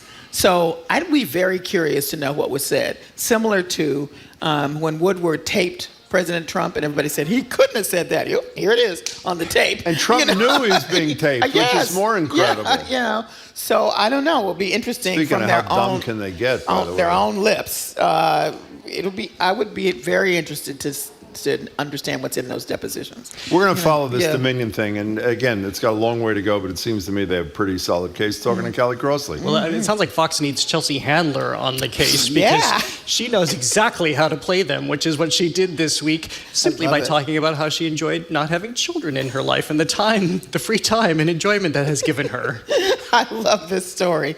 So she's just, being Chelsea Handler. If people know her, she's, snarky and smart alecky, and she was just talking about how being a single person, she has all this extra time, and no offense to people who wanted to have children, but she never did, and so this is what she does with her time. Well, should we take a moment to listen to let's do it. Here's a bit of her Day in the Life of a Childless Woman sketch. This is a day in the life of a childless woman. I wake up at 6 a.m. I remember that I have no kids to take to school, so I take an edible, masturbate, and go back to sleep. I wake up at 12:30 p.m. and get ready for a busy day of doing whatever the I feel like. Now it's time for a workout, so I hit Mount Everest for a quick climb. I invent a time machine, go back in time, and kill Hitler. Freeze, you bastard! It's amazing what you can do when you have this much free time. So Fox didn't like this very much. No. Well, I think people could have appreciated their response. It was more like, that was nasty. You didn't have to describe yourself in this way. But that's her style, as we know. But they took offense that she didn't want to be a parent. Like, that's somehow breaking a law. Hello? People can make a choice. And let me pause again. So let's hear a little bit of Tucker Carlson in conversation with conservative podcaster Jesse Kelly on Carlson's show. So upset that a woman might be anything other than a vessel for childbirth. Behold, a day in the life of a childless woman is to make you feel good about being an aging, deeply unlikable woman who never had kids. Narcissism, it makes you happy. Feminists like Chelsea Handler, they've been lied to by their society forever. That you could be a girl boss and you can do anything a man can do, which everyone who's ever seen a woman back up a vehicle knows that's not true. Your womb resembles a dried up tumbleweed blowing down an old western town, and your Valentine's Day date for the 10th year in a row is a 10-year-old copy of Magic Mike and a half-full bottle of Xanax, and you're trying to pretend like you're happy, but you're not happy. Oh my God. Really? I mean, it's so outrageous, it's crazy. First of all, let me just put on the record, if anything, given what they say is their general take on motherhood, family, America, you should be celebrating someone who does not want to be a mother. You want people who want to have children to enter into that job, right? That's what you want. Years ago, I said to my mother, this is a lifetime thing. I don't want to do this. And my mother said, oh, no, I think you'd be good at it and you would like it. I said, no, actually, I don't think I would. I knew in high school. And I said that to him. Now, am I the aunt, I think, who's great. Jared and I have talked about he's a great uncle. Yes, I am. But you know what? We don't have to live with him. Right? You get to dip in, make the storm, and then dip out again. Can I show my naivete again? And this is appealing to the viewers of Fox News because Chelsea Handler is a hated liberal. Why is this? What's appealing is, and in the way that Tucker has framed it, is that they hate motherhood. They don't want to support. Anti-mother. They hate mothers, probably. That's a part of being American. Right, you don't want to support motherhood. All you want to do is have fun. What kind of life is that? Part of America is you have to hate somebody. That's right. But come on, people. Can you take a chill pill? Something. Do you watch, by the way? I mean, obviously you're a big media consumer. Marjorie is fairly religious about watching Fox News, only because I was embarrassed by her doing it, which is the responsible thing to do. I now dip in maybe once or twice a week at night. Do you watch it all? It's very difficult for me. I prefer to go to what I would call conservative voices, because it's really hard for me to even call these people conservative. I don't know what they are, who are making a point. We can all have come at an issue very differently. And so I would like to hear a thoughtful response to, hey, I don't agree with this take. Here's what I think. For me, that's much more informative. I always go back to 1,000 years ago when under Obama, there was a whole discussion about whether or not we should save the car industry. Remember, they were going down here, and and I'm like, yeah, well, of course you should say, what's the problem? Unions, and I heard the most thoughtful, do not save on Joe, what's his name show? What's his name? Scarborough? Yes, Joe Scarborough. Morning Joe, yeah. Morning Joe. Former Republican member of Congress. Now, what it gave me was, well, that's an interesting take. Now, did I change my mind? But it really gave me some thought. I want a thoughtful response. So I don't find that if you're going to be doing stuff like arguing that the woman who has chosen not to be childless, which should be applauded because she didn't want to do that, is somehow offensive to America or not American, I can't. You are now wasting my time. That is time and minutes I will not get back. Yeah, I guess the only response I give to that, and again, I'll channel Marjorie for the 12th time today, is the largest number of people who are watching cable television tonight are watching the station that you and Callie choose not to watch. I can't. If we're going to have a reasonable discussion about something, a constructive discussion, even if it's a fierce one, even if it's a intense one, I'm okay. I'm all right with that. But this is just lies and craziness, so I can't deal with it. In light of the fact that you're unwilling to sing, I'm almost hesitant to allow you to promote your shows. But we'll give you a break for 1 week if you come back and sing next week. What did you sing last week again?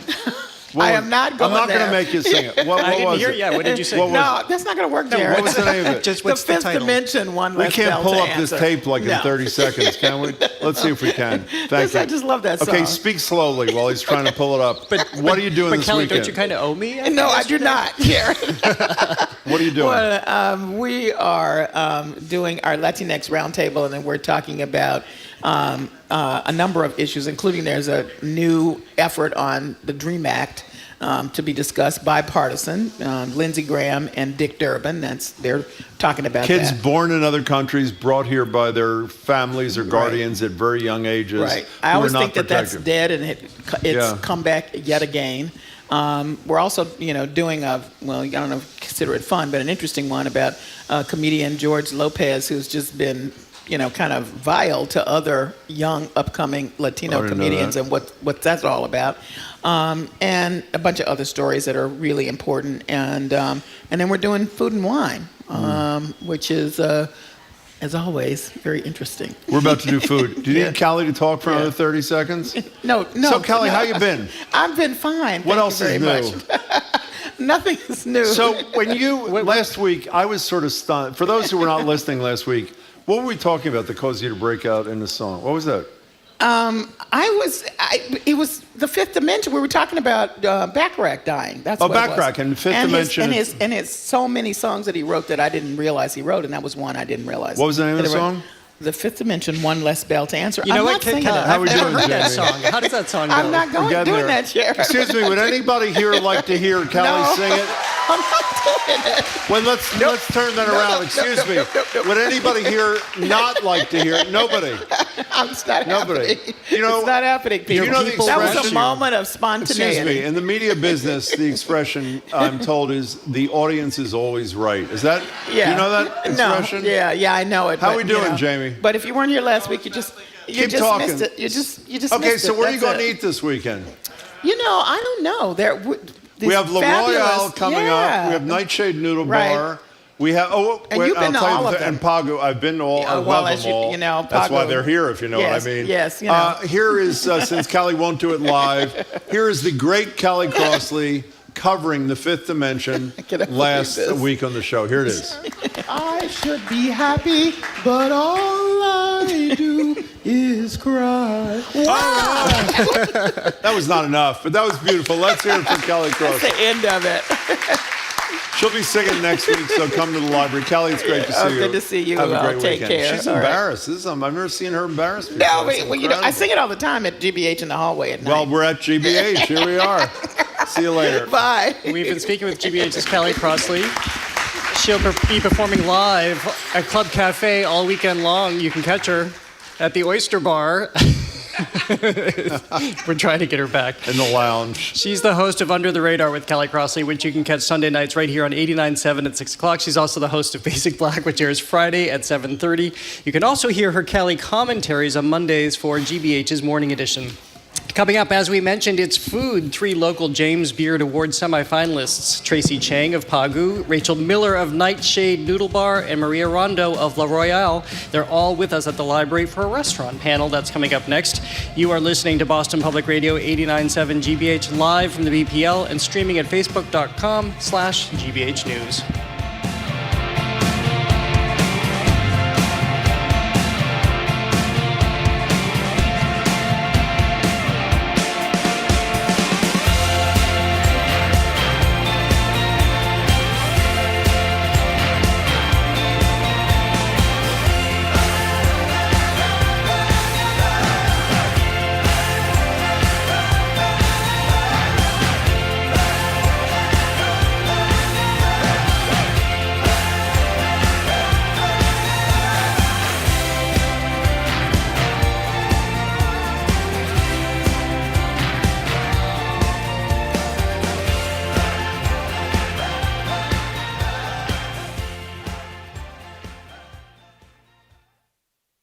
Years ago, actor and singer Cheryl Lee Ralph had considered walking away from show business. But the moment I doubled down and started to believe in myself, empower myself, and raise myself up, wow, everything is very different. The Emmy Award winner's message of empowerment for everyone on the next All Things Considered from NPR News. Today at 4, here on GBH News 89.7. Our programs are made possible thanks to you. And Sunbug Solar, a full-service local solar energy company helping to grow renewable energy in Massachusetts since 2009. To learn more about current solar energy employment opportunities, visit sunbugsolar.com. And the Simmons Leadership Conference, Tuesday, March 14th, in person and online. A day of inspiration, skill building, and networking, featuring Gloria Estefan, Masi Alinejad, and Juju Chang. InclusiveLeadership.com.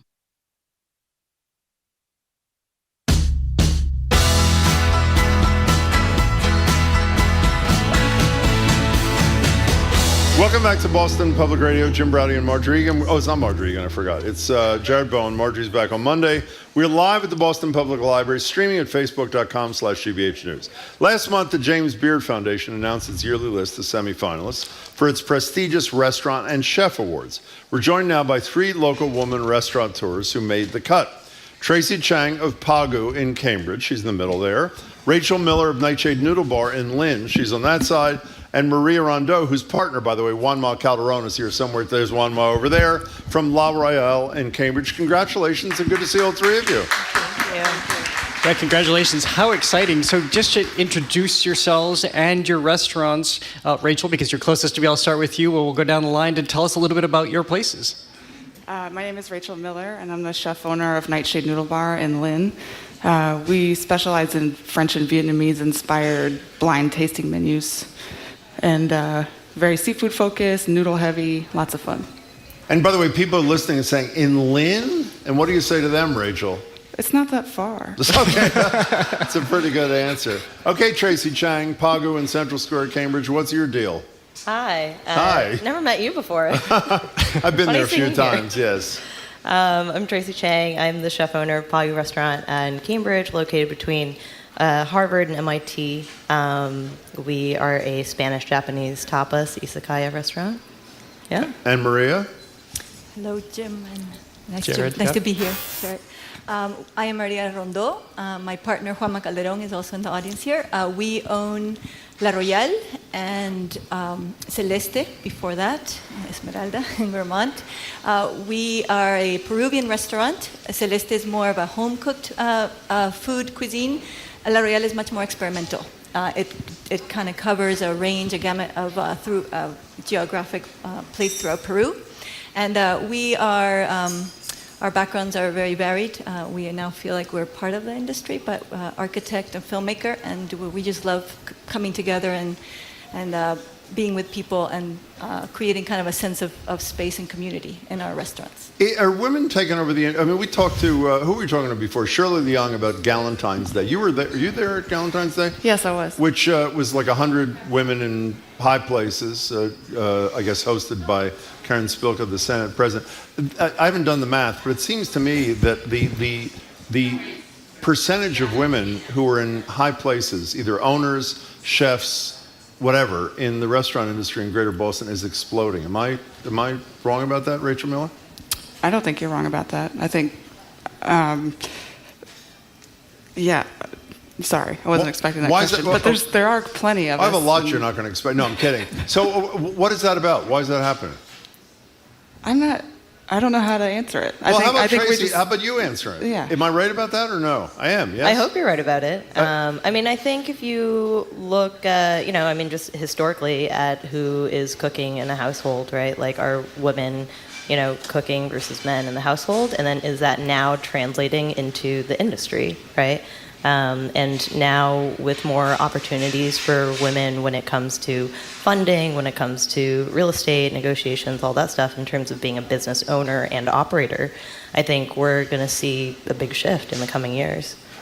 Maria, we also, most of us saw The Bear and most of us, read Anthony Bourdain stuff, and we know how men in charge ran their restaurants. Is there a different environment in places that are run, at least in part, by women than from what we're used to? I'm not sure if I am the most appropriate to answer. I've never worked in a restaurant before. Oh, this is it? This is it. So we run it, and our restaurant is run very much kind of horizontally. What does that mean? We all work together. There's no particular, we don't emphasize a lot of hierarchy. It's a lot about working as a team. And so everybody kind of pulls together. Most of the people know every post and along the line, and so it can be moved around. So it's really about working together as a team. Now you can answer the question. You were at a truck stop in Mississippi when you were 15 or something. Is that how old you were? Yes. Okay, so you've seen the industry for quite a few years. Is there a different gestalt kind of thing? And do you yell at people at Nightshade Noodle Bar? I have, but not like male chefs that I've worked for in the past. It's important to communicate in a loud, hectic environment. It's not yelling like aggressive, insulting. It's just fire the pasta. Get it going. But in my experience coming from the South and moving up here, I have definitely had completely opposite experiences in male-led kitchens and female-led kitchens. And just the objectives of most of the female chefs that I've interacted with and worked with have been more holistic. Not to say that there aren't male chefs who feel that way as well, but just generally speaking, I think our emotional capability under pressure is helpful. I know Jared wants to get involved in this. Just to be clear, I should have said this in the introduction. You're nominated for Best Chef in the Northeast, is that right? Outstanding chef. Oh, excuse me, Outstanding Chef in the Northeast. Your best restaurant? Are you best restaurant? Outstanding restaurant. Oh, excuse me again. And your outstanding new restaurant, is that what it is? Best new restaurant. Best new restaurant. Okay, good preparation, Jim, for that question. You're looking at me to cover now? By the way, it's Rachel Miller from Nightshade Noodle Bar, Marie Rondeau from La Royale, and others, and Tracy Chang from Pagu we're talking to. You know, something we were talking about before the show is that as Boston changed as a food town, and we became known for our restaurants and not what everybody thought puritanical Boston might be, all three of you have moved beyond Boston. I think you all worked here at some point, but Rachel, what is it to establish a place in Lynn, as you say, not far from Boston, and people wouldn't expect necessarily a restaurant like yours, but you found the dynamic there? Yeah, I feel very fortunate to have done so. A lot of my decision to go to Lynn was how cost-effective it is for a first-time young female business owner. Things just lined up a lot more serendipitously for me to be able to offer the product that we do in a lower rent area. And also a place where there's free parking. And that's huge. You know, it's just a little bit, there's a lot more room for people to come. And it's just, I don't know, it's a convenient place to go to dinner. You could park anywhere, it's free. And by the way, you may not say this, but I've told you this, that we had the state senator from Lynn on, he was debating, I think, the driver's license for undocumented people thing. He said your restaurant is helping with the rejuvenation of downtown Lynn. The mayor, whoever he was on our show, same sort of thing. You're probably too humble to say it, but do you accept that? That you're part of the center of this revitalization deal? I think now I'm becoming confident enough to accept it. I'm very proud to be part of the revitalization. I've lived in the downtown neighborhood for 7 years, and I've seen a lot change in the time that I've been there, and especially in the 3 years that Nightshade has been open. Most of my block was boarded up, and now there are businesses and apartment buildings. People live there. There's a lot more life, and we need more businesses in order to attract visitors and et cetera, and that's one thing that Nightshade is good at. You know, Tracy, in terms of being in the center of a lot of stuff, at the same time that you were struggling to stay alive during the pandemic, which I know everybody in existence was, which is unbelievable, you created 2 nonprofits. Could you tell people what you did? Yeah, so we started Off Their Plate and Project Restore Us in March 2020 and May 2020.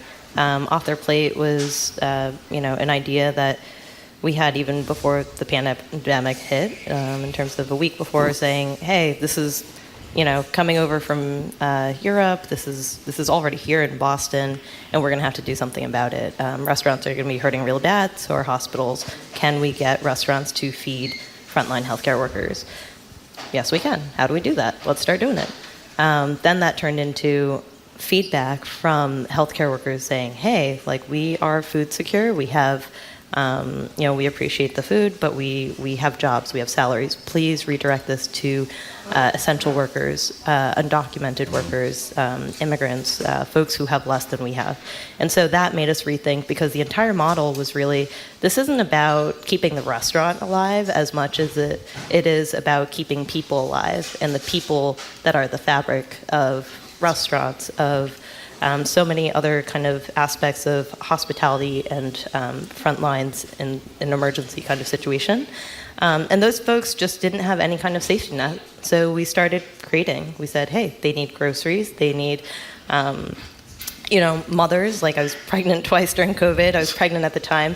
And we were like, hey, mothers, they need diapers for their babies. They need feminine hygiene products. There are so many things we can be doing as a community to use a restaurant as a space to bring all these people together. The people who want to donate, the people who want to help, the people who want to deliver, and reach these people where they're at. So Maria, and you're launching into this in this time. What is it about what you were going through in life that you decided now's the time to have a restaurant? It was a little bit crazy to take the leap during the pandemic. I do want to say that Off Their Plate was one of the things that kept us going for a long time. So yes, absolutely. That's it was pivotal for us. We had all our staff was able to stay on just so that we could provide for the hundreds of meals. But during that time, we were happy with Celeste. We launched our project in Vermont that was delayed by a year, Esmeralda, which is a summer project. And then right around the corner from where we live in Cambridge, a space opened up. And it's such a beautiful space. And as an architect, it was too tempting not to consider it seriously.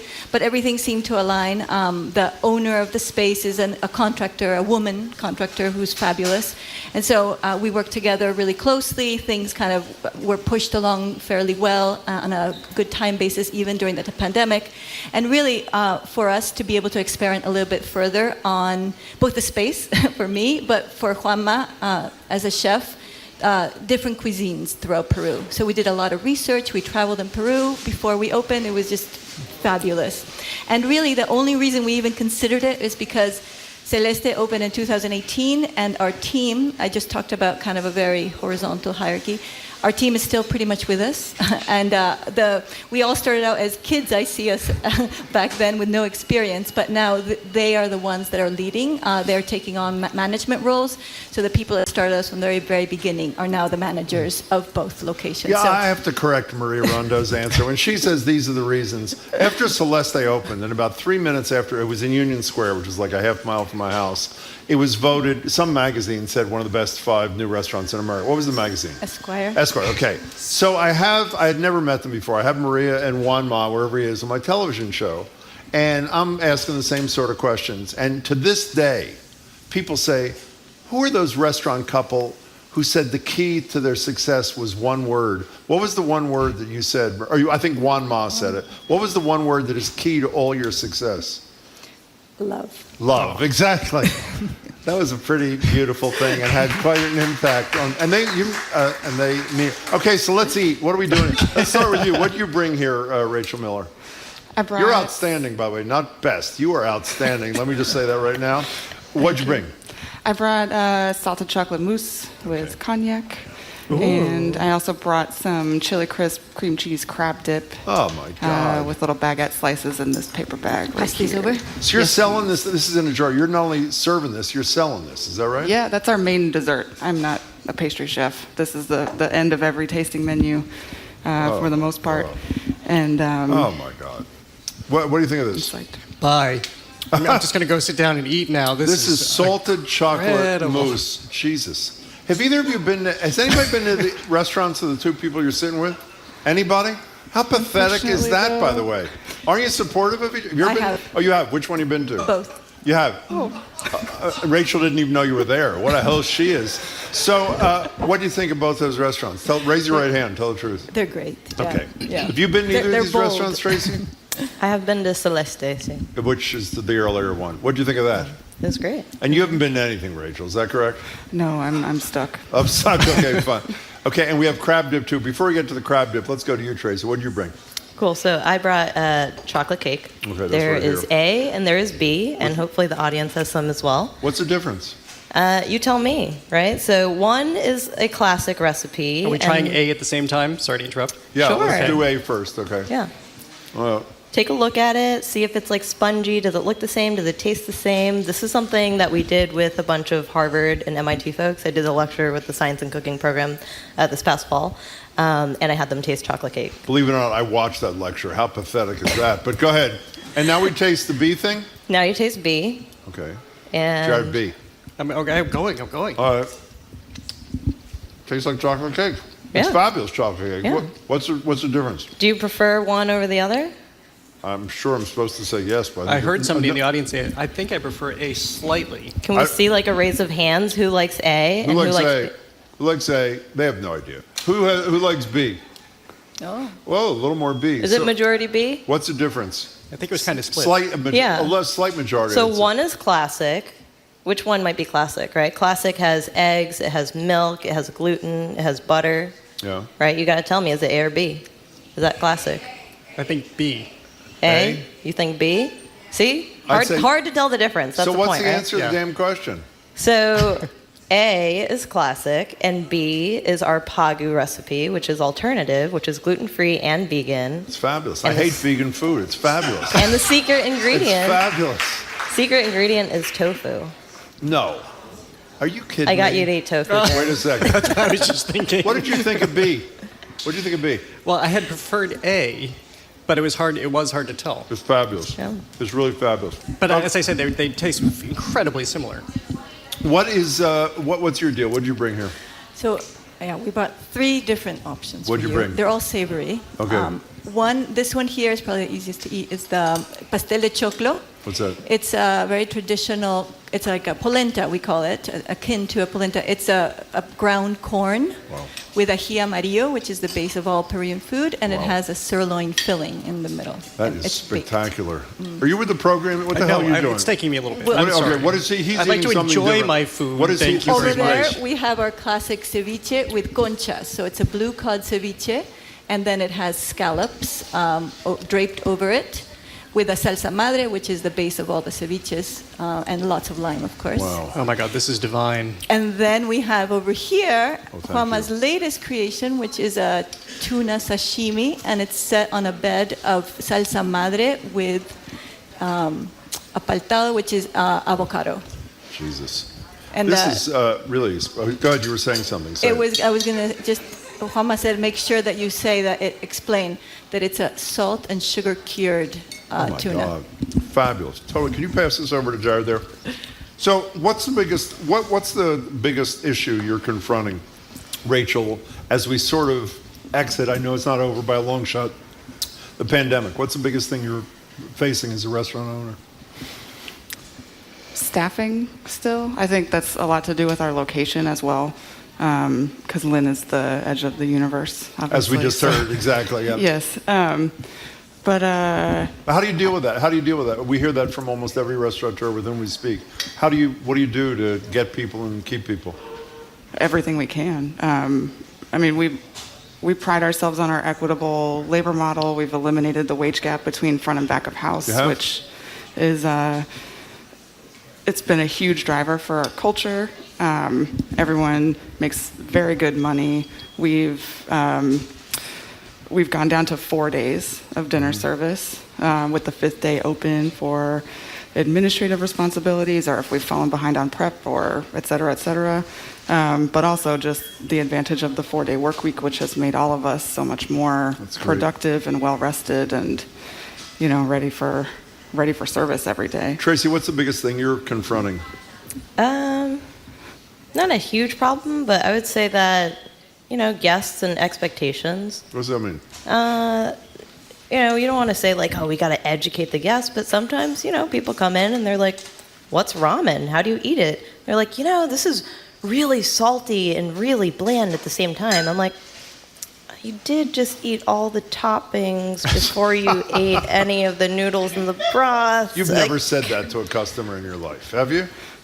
I'll walk through, how I might eat things as a chef and how I've constructed it for a guest to eat it. Are you having staffing problems like Rachel is, or no? Well, due to this nomination, we are just like busting at the seams. Is that really true? With guests, and I told the James Beard Foundation, I was like, thank you, a blessing and a curse. That's fine. And how about you? What are you guys facing, you and Juanma? I would say maybe the staffing is also part of the hardest thing. But yeah, we kind of pride ourselves on building up from the very beginning. So it's still, as we grow, it's hard to kind of get the right people. I should ask the question that you broached. Were you serious about the impact of the nomination? Oh yeah. How about, does this have an impact on your place? Impossible to get into anyway, but what impact does it have on you? We are just booked with a huge notify list for the foreseeable future. Very, very, very busy, which I'm extremely grateful for. And we have received a few more applicants, but it's still just few and far between. I think, again, we're just out of the way where career cooks and career chefs are looking to settle. How about you, Maria? Any impact of the nomination? Definitely. Really? Yeah, it's nice. Like in what way? Like how? a lot of people are curious to come see and test. I mean, we are a lot of kind of a neighborhood restaurant, and people also come from afar, but I feel like definitely people are exploring from further out now, which is great. We love it. Yeah, I'm hearing all three of you talk about how busy you are and what you're under, but you're producing these amazing dinners and plates and meals, and I wonder how you carve out the creative time, the headspace to continue doing what you love, which is preparing these amazing dishes. It's all about self-care for me. I think as long as I'm like well rested and I can function appropriately to be line cooking as hard as I am in my mid-30s, I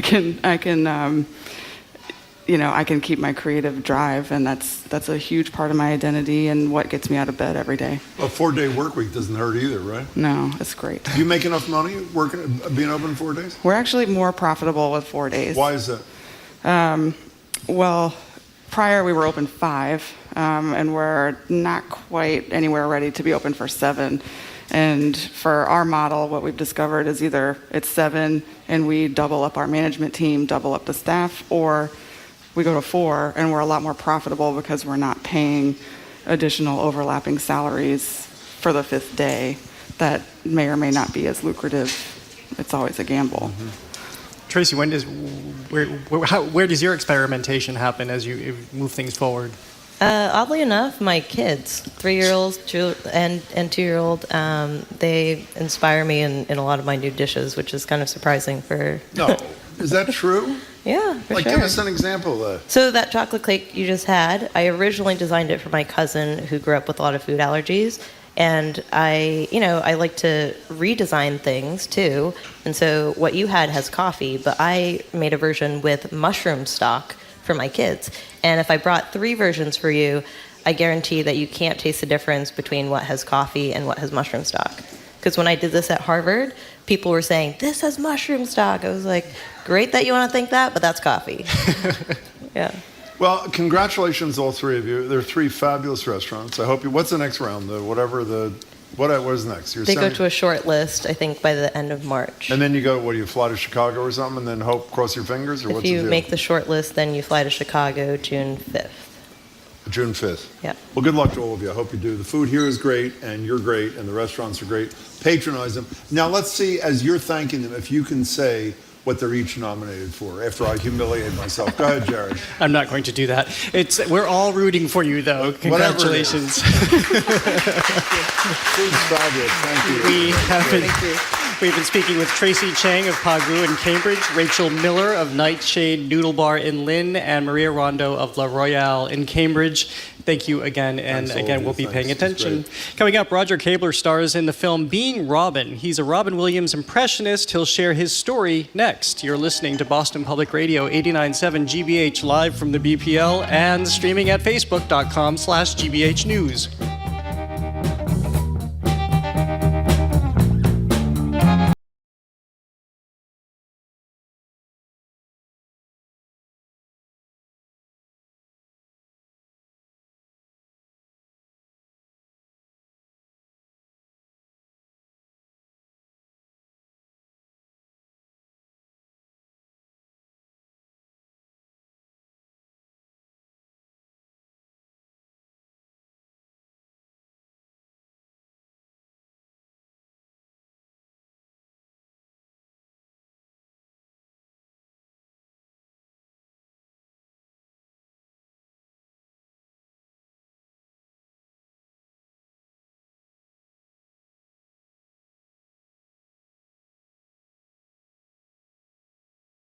Hill about to declare war on booze. A new public health report says we need more regulation of alcohol, but the political will may not be there.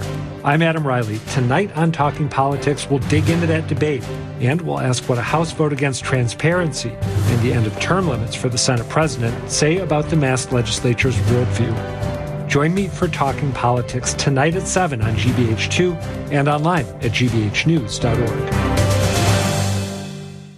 Support for our programs comes from you and the University of Massachusetts Amherst, dedicated to generating new knowledge and applying discoveries to the betterment of society. You can learn more about research, innovation, and economic impact for the Commonwealth at umass.edu.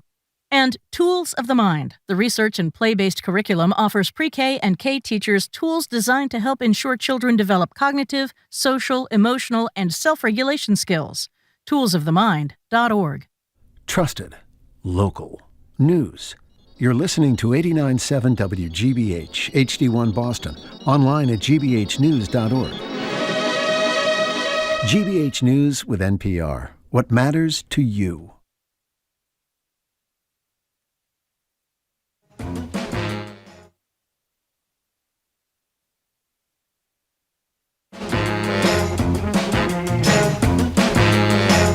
Welcome back to Boston Public Radio. Jim Browdy and Marjorie Egan live from the Boston Public Library, streaming at facebook.com/GBH News. Roger Cable is an actor, comedian, impressionist, and a painter, actually. In his former life, I will call it that, he was on The Tonight Show with Jay Leno, was a skit actor on The Carol Burnett Show, has appeared in a number of TV shows and movies, from Clueless to Alien Space Avenger. He's also the man behind a rather incredible new film called Being Robin, about, in my mind, the Robin, as in Williams. It's screening at the Cabot Theater in Beverly this Saturday, meaning tomorrow at 7:30. We'll tell you about the whole program. Roger, it's great to have you. Good to meet you. Thanks for being here. Thank you, Jim. Thank you so much. So let's do a little narrative of your career in order to get to the film and what you addressed there. But the early part of your career, when you had a lot of success working along, you had your own sitcom, as Jim just mentioned, you were working alongside Carol Burnett. What was your career like before you stepped away from it? And we'll ask you why that happened. Well, I'd always wanted to be an actor. I've done impressions, and I've been in Skid Row since I was 11 years old.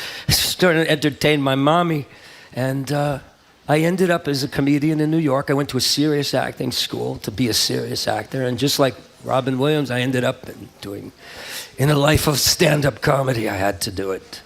I needed the $15 a night. And, eventually they saw me. The Tonight Show said, "We want you yesterday." And they got me on Carol Burnett, and I worked with Carol, which was comedy school. Yeah. It's this big sandbox with Carol Burnett in it. And it's like, I had trouble functioning because it's Carol Burnett.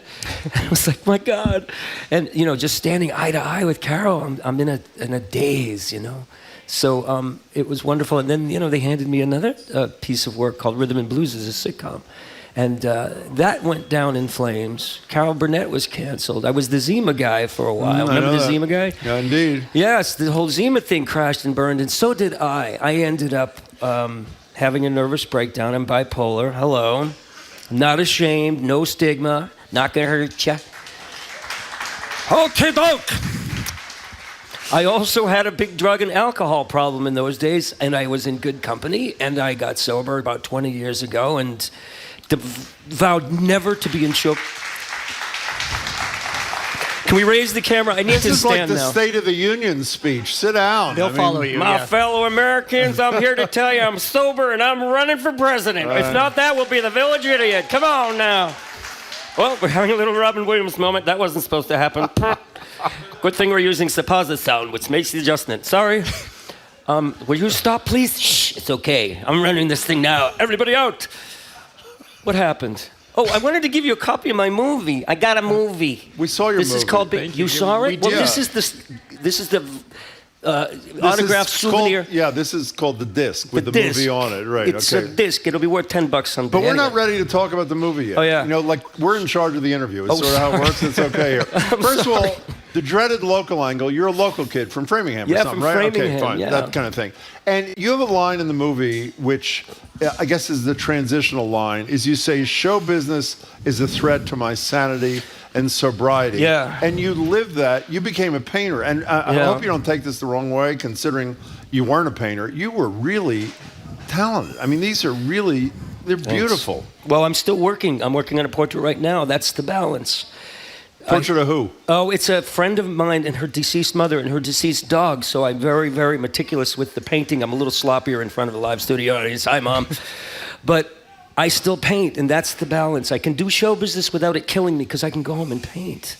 The one other thing I wanted to say before we get to this, the calls you got when Robin Williams died, and people are calling saying, "Do you want to do a tribute because you've done Robin Williams a lot," etc. One of them, I watched a stand-up you did about 100 years ago last night, and I'm serious about this. Dating me. As good as your impressions are, there are a lot of comedians who have good impressions. If you had said nothing, and I had just looked at your face. I knew exactly who you were doing. Thank you. I mean that is really, that's really incredible. Well, you know? I'm a method comedian. I study De Niro so that when I go out there, you could be, some serious damage. And then to translate that into a stand-up act, I'd have him and Joe Pesci doing Who's on First. So you could have this reality with Joe Pesci going, oh, the guy on first base. Oh, what am I, a freaking owl? Oh, Joey, it's the guy on first base. So you blend and that you really know you could be in danger. I used to, and then now it's a little more gentle. Because I would go too far.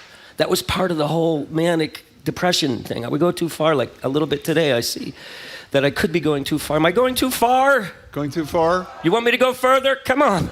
Seize the day. Sorry. Okay, back to current events. Before we start talking about Rob Williams again, I just want to... You talk about something I think few people have talked about, which is you have this great success and how intoxicating it was and how ultimately damaging it was. That's a good point. What does that kind of fame and adulation do to somebody? Oh my God, you guys are good. I thought we'd get some easy. So, what's your favorite color? Oh no, that's for another. Go ahead. I'm sorry. Go ahead. Deal with that. Go ahead. Well, let's blow. So, it is intoxicating, but what happens is to a lot of people, you go for the ride, but you don't do the work. And that's what happened to me. I'd be so caught up in being in the limo on the way to the Tonight Show to meet Jay Leno, like, hey, I ride, man, and then do a crappy segment because I didn't prepare, because I was so busy with the ride. And I would say to anybody who's starting out in this business, do the work, do the preparation. Forget the ride, because the ride is toxic. You'll get blown up. You believe your press. Am I being too loud?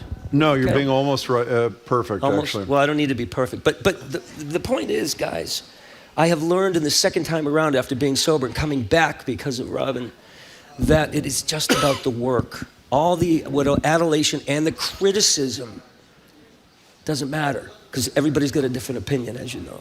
Okay, so you're not going to do this anymore because it's a threat to your sanity and sobriety. People call you, excuse me, after Robin Williams dies, says, you're going to do a tribute? No, I'm not. Right. You're going to do a tribute? No, Right. I'm not. And then all of a sudden, correct me if I'm misportraying this, if that's a word, you conclude that Robin Williams, this is serious, is inhabiting you. Is that a fair description of the conclusion you reached? Yes. That's a tough one, because I don't know. I still don't know. Something happened after he passed. Even before he passed, I felt a really strong connection to him. For the very first time I saw him doing Mark and Mindy, I said, that's me. That's what I feel. So my connection to Ron was really strong. When he passed, something went through me, and it felt like him. It was like I experienced something really incredibly spiritual and dark and tragic. I felt what he felt towards the end. And I hate to bum people out, because this was my experience. But what came out of that was this incredible joy, because I think he was just passing through and saying, can you help me get back to work? I'm not done yet. And I'm like, what? I don't do this anymore. I vowed never to go back in the show business, so no. And he's like, oh, come on. And all of a sudden, he's grabbing my girlfriend. He's living through me in a way that freaked me out. He's grabbing my paintbrushes. And I'm like, what do you want? Get out of here. And I threw him out. You'll see this in the movie. I threw him out. I said, there's no show. I don't do this. And then it occurred to me, if this is real, and being bipolar, I could be a little magical thinking here, a little delusional thinking, this is Robin. And he's asking me to do this. Who am I to say no to Robin Williams? So I said, what do you want to do, man? I want to go back to work, And I said, okay. So we started writing a show, and I called my manager, and I said, can we put something together? And the next thing I know, 8 years later, I'm still doing this show. Tell us about being Robin. I was going to try to describe the movie. I can't describe the movie. I really can't. I loved it. You've seen it. Thank you. Can you describe the movie? Stand? Yes. No, you may not. Yes, you may. Yes, you may. Can you describe the movie? In 2 words, it's totally unpredictable. Well, can I have one more word? It's whimsical. It's like nothing you've ever seen, because I didn't want it to be like anything you've ever seen. You're not getting fed a narrative where you go, oh, yeah, I've seen this. You do not have ever seen this. And I'm not saying it's good or bad. I'm just saying this is totally different. It's my experience through this adventure of being contacted by a spirit that I believe was real and conscious and living through me, wanting something from me, and I believe what it was to finish his life beautifully. So that's what I aimed for in this. And that's what occurred, because I felt like somehow I was giving him back to people. Even though I'm delusional and I could just be making this up, I feel Robin very strongly sometimes. Why should we believe you're not making this up? You don't have to. Why? What do you mean? You know, you can believe that this is a total put-on.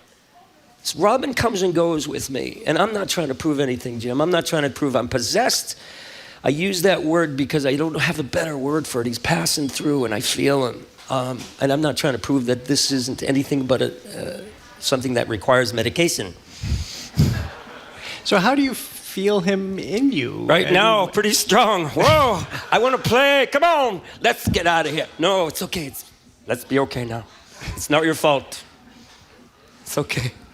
Oh, right. Johnny on the spot. Here we go. Thank you. Look, somebody left this incredible thing. Was this her from today or this leftovers from the last show? Wow. Is this an egg or an alien? Ah! What do we got here? I don't know. Not funny here, though. Did you have a question? I'm sorry. No, I don't, actually. You actually looked a little bit like, you know this, obviously. You look like Robin. I'm blessed with that hairiness. What do you want from me? That's something for everybody. Here we go. So what do you do at the Cabot tomorrow? You don't just show this 78-minute, rather odd, but really sort of magical film. Thank you. What do you do in this performance here? What do you do? Okay. First of all, I would love to say if you... Can you move your mic up yes. a drop? That's Ground perfect. control to Major Tom. Go ahead. If you want to see the movie, go to beingrobinthemovie.com. If you can read all about it, you can see the trailer, you can read the reviews, you'll learn more about the movie. There's a way you can... If you can't get to the Cabot tomorrow night, it's available there. And I would love to share this movie with millions of people who love Robin. But I won't be doing Robin tomorrow night. You'll see Robin in the film. I'll be doing everything else, something called Overactors Anonymous, which incorporates the De Niro Pesci thing. There's a thing called Godfather the Musical. I can't do it. Son is dead, son is dead, son is dead. To make him an offer he can't refuse. That sort of thing. And then there's The Wizard of Oz, which is basically, I never knew I had how to do a Bostonian accent until I saw The Wizard of Oz. What's your name? Dorothy? Dorothy. Isn't there an R in Dorothy? I haven't got an R. Well, take your seat a wizard. He's a wicked pisser. He'll get you an R. You know who else is wicked? The Wicked Witch. Yeah, she knows monkeys are weird too. Yeah, and it's all that, all these other impressions. And I do singing. I do different people doing Phantom of the Opera. So there'll be about 30 or 40 minutes, depending on how it's going, of that nonsense. And then you answer questions from the audience. I will, because the movie is quizzical. I've talked to people who have seen it 15 times, Jim. That may not be somebody who's well. I'm okay with it too. But when we first screened it, rough cut of it, these people that I don't know said we went home and talked about it for hours. And I'm okay with that too. Well, how I do sweat. I just saw myself. My God, who is that? We could have buttoned up a little more, a little less than this, and then, I don't know. But they talked about it for hours because they can't figure out what's going on. And I tell you to this day, where's the camera? I don't know what's going on. It's a strange dish. The movie is very unusual. If I could tell you whether I'm possessed or just crazy, I would. I can't. Mystics I hugged the exorcist, and so I'm hugging this exorcist, and she goes, whoa. And she said, there's a war over you with two demons. I said, I knew that. What else you got, But it's a mystical experience that I don't need the answer to. It's like the mystery of faith. We don't need to know what God is. We just trust and have faith. And if we knew what God is, like, I got to go talk to God as the old man and the lazy boy. It's better to not know things sometimes. You ever been to the Cabot? I have not ever been to the Cabot. I tried to get in there a few years ago. It's a great place. Well, I was there trying out the film. It looks amazing. They're doing a renovation. I know it's they did a great job. All this for me? Oh, come on. So it's wonderful to have the opportunity to take a film that was born here in this state, in Boston area, and bring it to Boston with all the people like from Good Will Hunting who loved Robin from that movie, and just give Robin back to the people through this film. So before you go, you can't say, I think you said you can't say whether he is actually inhabiting you. Whatever he is doing to you, if he stopped doing what he is doing, would you stop doing him? Is there a shelf life on this, is what I'm saying? It's not an impression as far as I'm concerned. It's like I watched a lot of Robin before today, there's a process. Can I do we get a minute? Yeah, we have a minute. There's a process that involves what an actor does to prepare. It's a conjuring, in my case, where I look at his material. I will look at different, like we watched Garp the other night. Well, chances are this will never happen again. And I see how he is, and I feel how he is. And then I start talking to him. I go off in the woods and say, hey, Robin, you want to rehearse? And there was one time he goes, yeah, I'll take it from here. And I'm like, what do you mean? What do I do? He goes, just enjoy he tells me, get out of the way. So we have this dialogue, and then we fuse, and I feel like I'm in a fusion place today where it's in and out. I feel a strong sense of myself, too, because I need to stay in control. But I feel the sweat running down me. And I feel Robin, and then eventually Robin just owns it, and I go away for a while. And it's hard to come back. It takes... Sometimes after a show, it'll take a couple days. And that's the scary thing for people who know me. It's like, when does this end?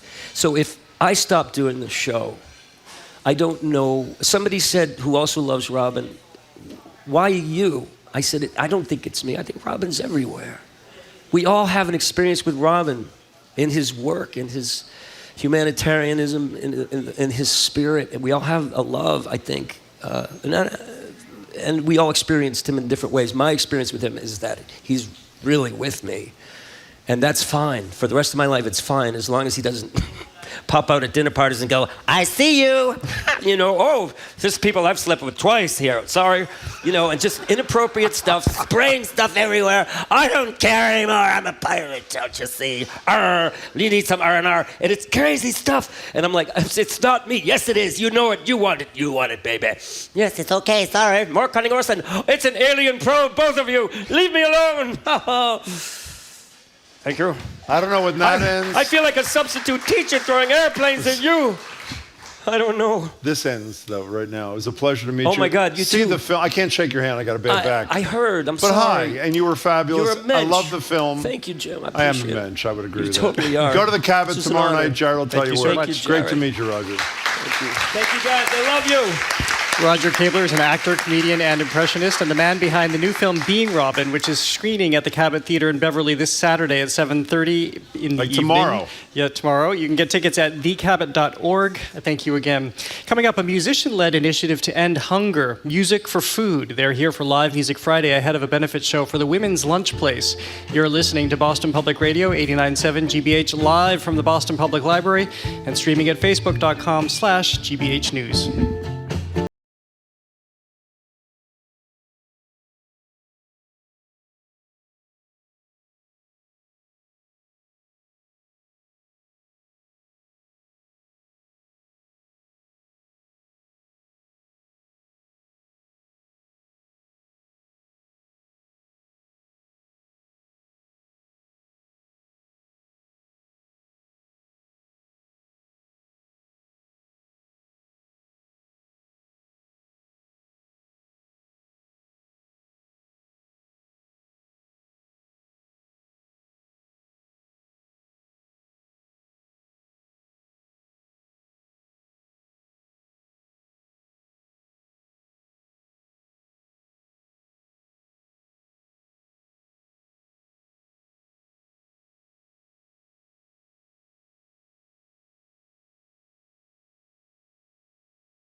Years ago, actor and singer Cheryl Lee Ralph had considered walking away from show business. But the moment I doubled down and started to believe in myself, empower myself, and raise myself up, wow, everything is very different. The Emmy Award winner's message of empowerment for everyone on the next All Things Considered from NPR News.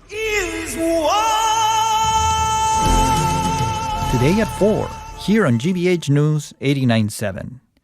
Support for GBH comes from you. And Newbury Court, a full-service residential community in Concord, Massachusetts for persons 62 or over, committed to creating an active, independent lifestyle. More at newburycourt.org or 978-369-5155. And Comcast, committing $1 billion to help provide people with the skills, resources, and opportunities they need to succeed in a digital world. Comcast Project Up, building a future of unlimited possibilities. Comcast.com/Project Up.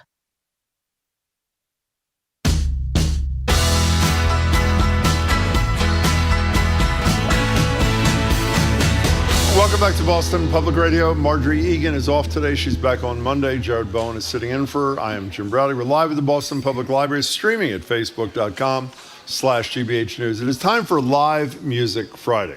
Music for Food is a musician-led initiative to end hunger in our communities. They're performing Notes from Across the Sea, Voices from the United Kingdom. It's 7:30 this Sunday, February 19th, in New England Conservatory's Brown Hall. It's a benefit for Women's Lunch Place. Tickets are free, but you can reserve them at musicforfood.net.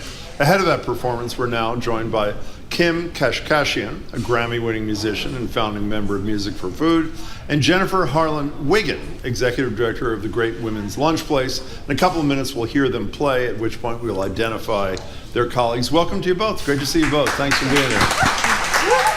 Thank you so much. Well, Kim, let's start with you and tell us a little bit about Music for Food. Music for Food was a project generated about 12 years ago, inspired by another similar project, If Music Be the Food. We decided to experiment with what musicians might be able to do for their communities. We as musicians send out beautiful, joyful sound, and we hope that it is received by open hearts in our audience. But we can also do something concrete with those sounds. We can make meals. So we decided to do a series of concerts in which everybody was volunteering, and we asked our audience to respond to what they heard by making donations to food pantries. So that's the basic bottom line story.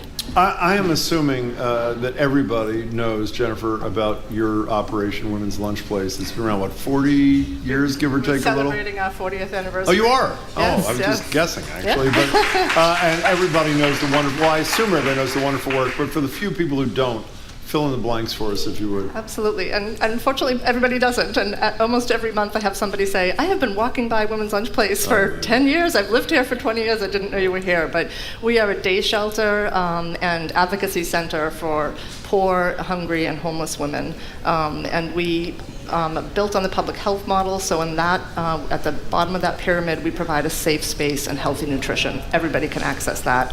We hope they go on to utilize our wraparound services for more complex issues, and we do a lot of work around housing and benefits, et cetera.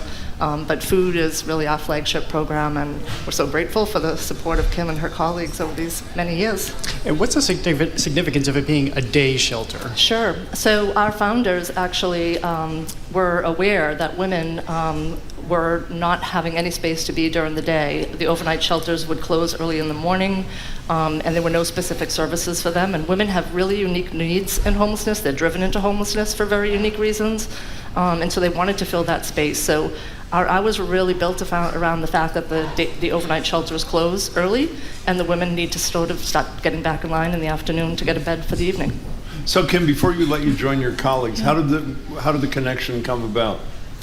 Well, we are a national organization. We have chapters in 12 to 15 cities at any given time, also in Taiwan and Calgary. So for us, Boston is our home. It's where we generated our first concerts and made our first experiments. And the Women's Lunch Place was, it was a no-brainer. We love what they do. We love to support what they do. before COVID, we also had young musicians coming in to play concerts for their clients during the lunch hour.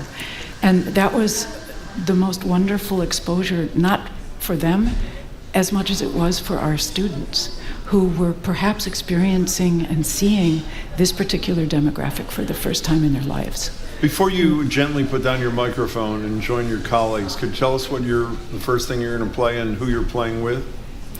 I'm playing with my colleagues Sarah Darling and William Coleman and Sam Zacharia, and we've all a little bit grown up together at NEC at various times in the generations, and we're playing a piece, Renaissance piece by Bennett, which is called "Oh Weep My Tears." Great. So why don't you gently put your headset down, and we'll talk to Jennifer for a second while you rejoin your colleagues. Fair enough?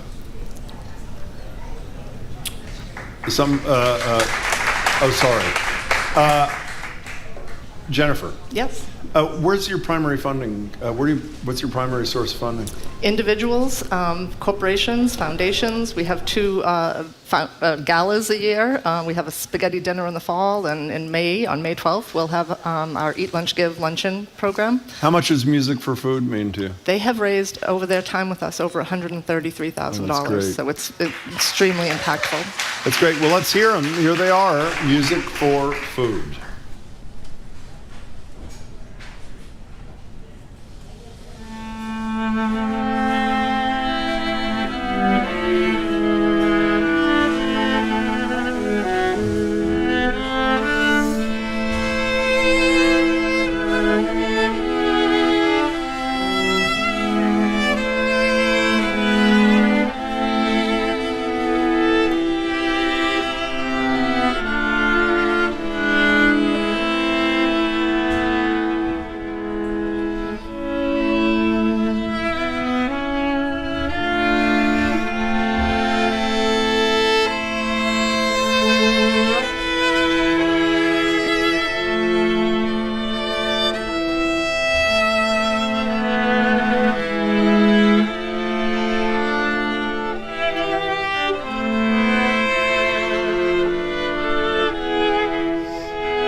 was beautiful. Kim is going to rejoin us. So, Jennifer, looking at the issues that women are facing right now coming out of the pandemic, we talk about the issues around mass and caste and how people are resettled. What have you seen change, and how much is the need? How would you characterize the need right now coming out of the last couple of years? It's so great. I mean, the need around housing, we've doubled our advocacy department in the past 2 years.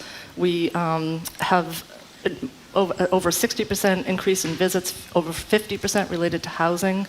We established a housing stabilization program to try to help women stay in their housing. Last year, we're a small agency. We have about 30 full-time staff. We house 65 women from homelessness. So the need is really great, and the needs of the women are so much more complex. So having a safe, low-threshold shelter to come in and receive nutrition, hunger is just an unrelenting need. Once that's met, women can start to focus on other needs, and the level of mental health situations, substance use disorders, is just greater than we've ever seen in our community. Kim, you mentioned, which I was unaware of, that you don't just exist here, you exist in many places. Fill in a few more of those blanks. 12 long-time existing chapters. But first, one local comment, which relates to 1 in 5 families in Massachusetts are food insecure. That means they don't know, that parents don't know if they can feed their children at night. Here in Massachusetts, 1 in 5 families. So now to go back to the national... By the way, before you go ahead, though, we talk a lot about nutrition programs that are funded by the government, and we have learned as we've gone along, Marjorie and I and Jared, for example, most kids get their only nutritious meal, if they get one at all, in their schools. So, we tend to think when we talk about things like you just described, that happens someplace else. It can't happen in one of the third wealthiest state in America. Right. So I'm really glad you pointed that out, because it's not just there. It is right down the block from us. Yeah, there's a baby food pantry on our street corner. There's a church there.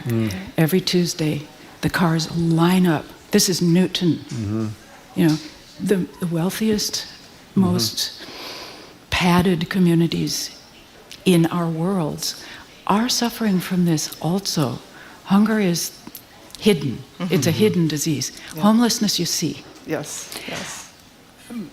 Hunger, you can walk down the street, you don't know if someone is in trouble with hunger, if they can't feed their children.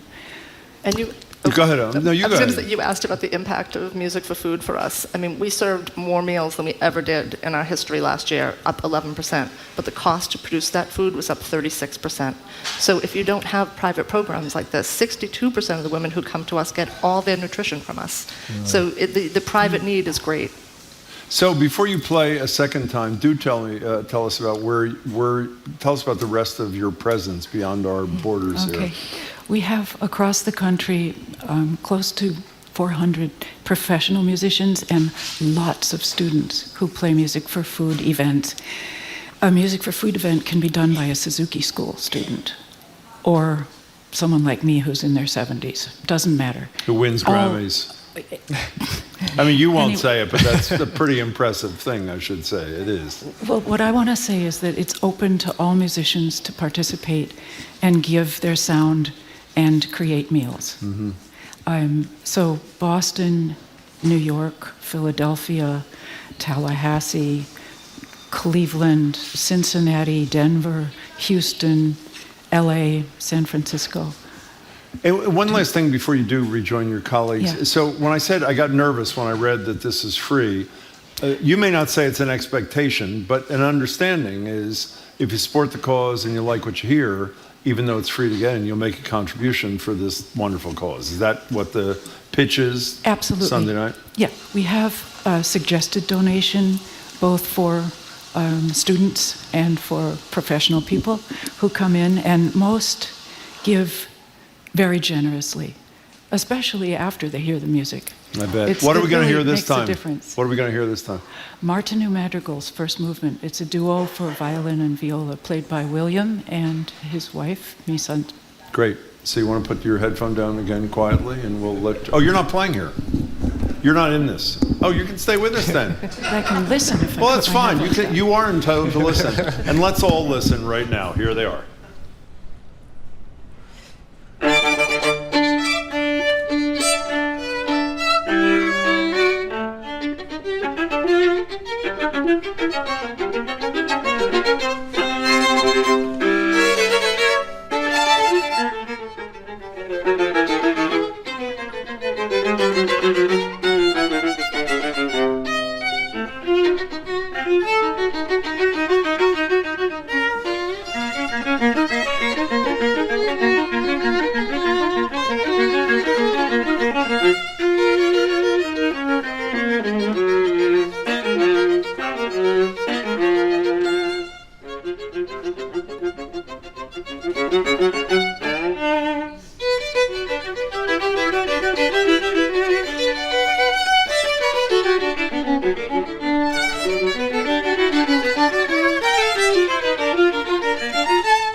That was as beautiful to watch it was as it was to listen to. That was beautiful.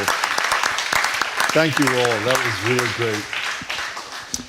Thanks, everybody. It's great to meet you all. Thank Good you. luck Sunday night. Thank you so much. We want to start by thanking our performers and musicians, William Coleman, Sarah Darling, Samuel Zachariah, and Meeson Hong Coleman. And we've been speaking with Kim Kashkashian, a Grammy-winning musician and founding member of Music for Food, and Jennifer Hanlon-Wiggum, executive director of Women's Lunch Place. The performance Notes from Across the Sea, Voices from the United Kingdom is at 7:30 p.m. on Sunday, February 19th in New England Conservatory's Brown Hall, benefiting Women's Lunch Place. Tickets are free, but you can reserve them at musicforfood.net. Well, coming up, we're going to open up the lines to ask you about AMC's new seating policy. How is charging more for better seats going to save the movie theater? You're listening to Boston Public Radio 89.7 GBH live from the BPL and streaming at facebook.com/GBH News.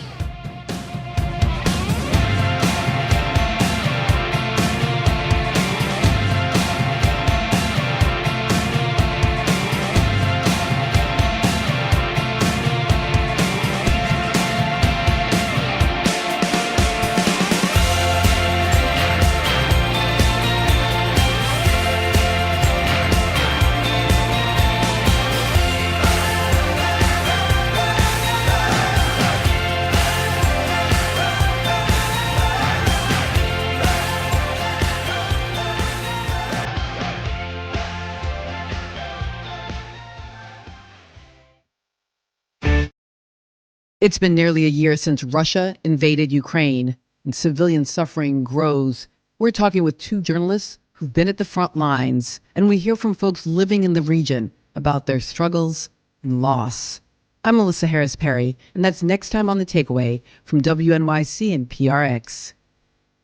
This afternoon at 2, here on GBH News 89.7.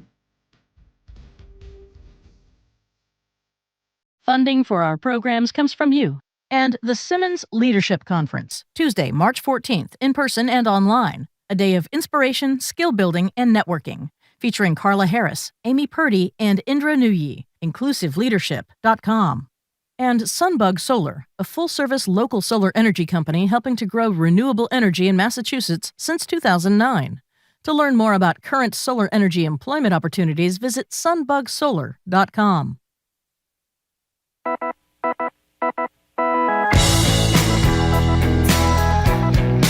Welcome back to Boston Public Radio. Jared Bowen sitting in for Marjorie, who will return on Monday. That would be Marjorie. I'm Jim Browdy. We're live at the Boston Public Library, streaming at facebook.com/GBH News. So as Jared said, AMC movie theaters are now charging different prices for their seats, depending on the location in the theater. The program is called Sightline. Value Sightline seats are in the front row. They will cost less, but only if you're an AMC Stubs member. Preferred Sightline seats are in the middle of the auditorium, will cost more if you're not an, who cares about that? If you're whatever. And the seat fee, whatever, forget that. Confused and frustrated yet? Remind you of the airline. The bottom line is you pay less if you're in the front row. You pay more if you have fabulous sight lines and great seats, and everything else you pay the normal rate. Is that right? That's true. Yeah. Okay, we're opening the lines to ask you, why has going to the movies gotten so complicated? I should have read that whole thing because it would have made it clear.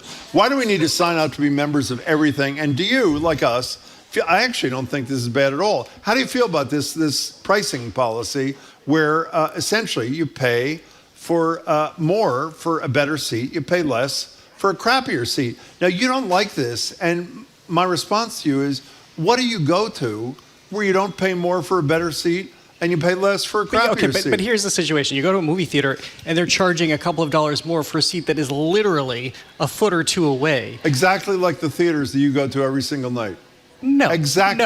No. You're in the orchestra, it's X. You're in the next row. You're talking about it's theater, X. right? Yeah, So, exactly. yeah, you pay a premium price to be right in the center and in the front of the theater as opposed to being up in the balcony or the mezzanine or way off to the side where you may or may not have obstructed views. I mean, this is a movie theater. There are no obstructed views. It's How do supposed you to like be... sitting in the front row? Good? At a movie you want to see? You like that? Well, I don't love it. You hate it, right? Yeah. So you know what? If you want to pay less, you sit there. If you don't want to sit in the front row, you pay more. And you know what else is? I don't know about you. And when I go to a movie, I've only been in one movie, I think, since the pandemic. I was always anxious that I was going to get to a popular movie and have to sit in the front row. The beauty of paying an extra buck or two and knowing you're going to have a decent seat is like reduces all the anxiety that you're feeling. What happened in the few years that you haven't been to a movie theater is they started selling seats, like assigned seats. Like so reserved you go seats. online and you just pick your seat, and then you show up, and you can show up 3 seconds before the movie begins, and you get to sit exactly where you wanted to sit.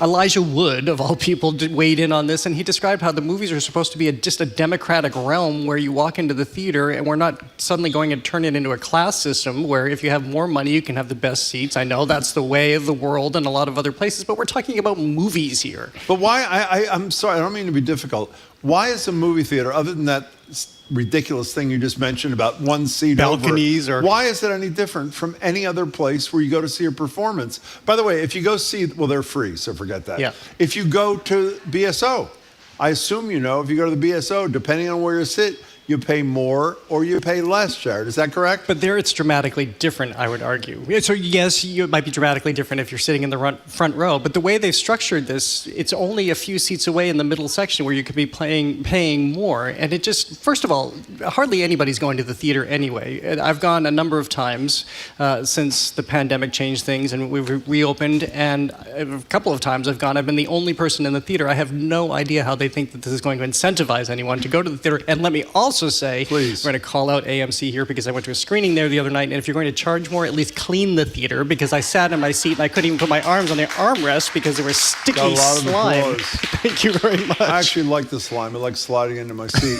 So Jared's argument is essentially he wants to be difficult.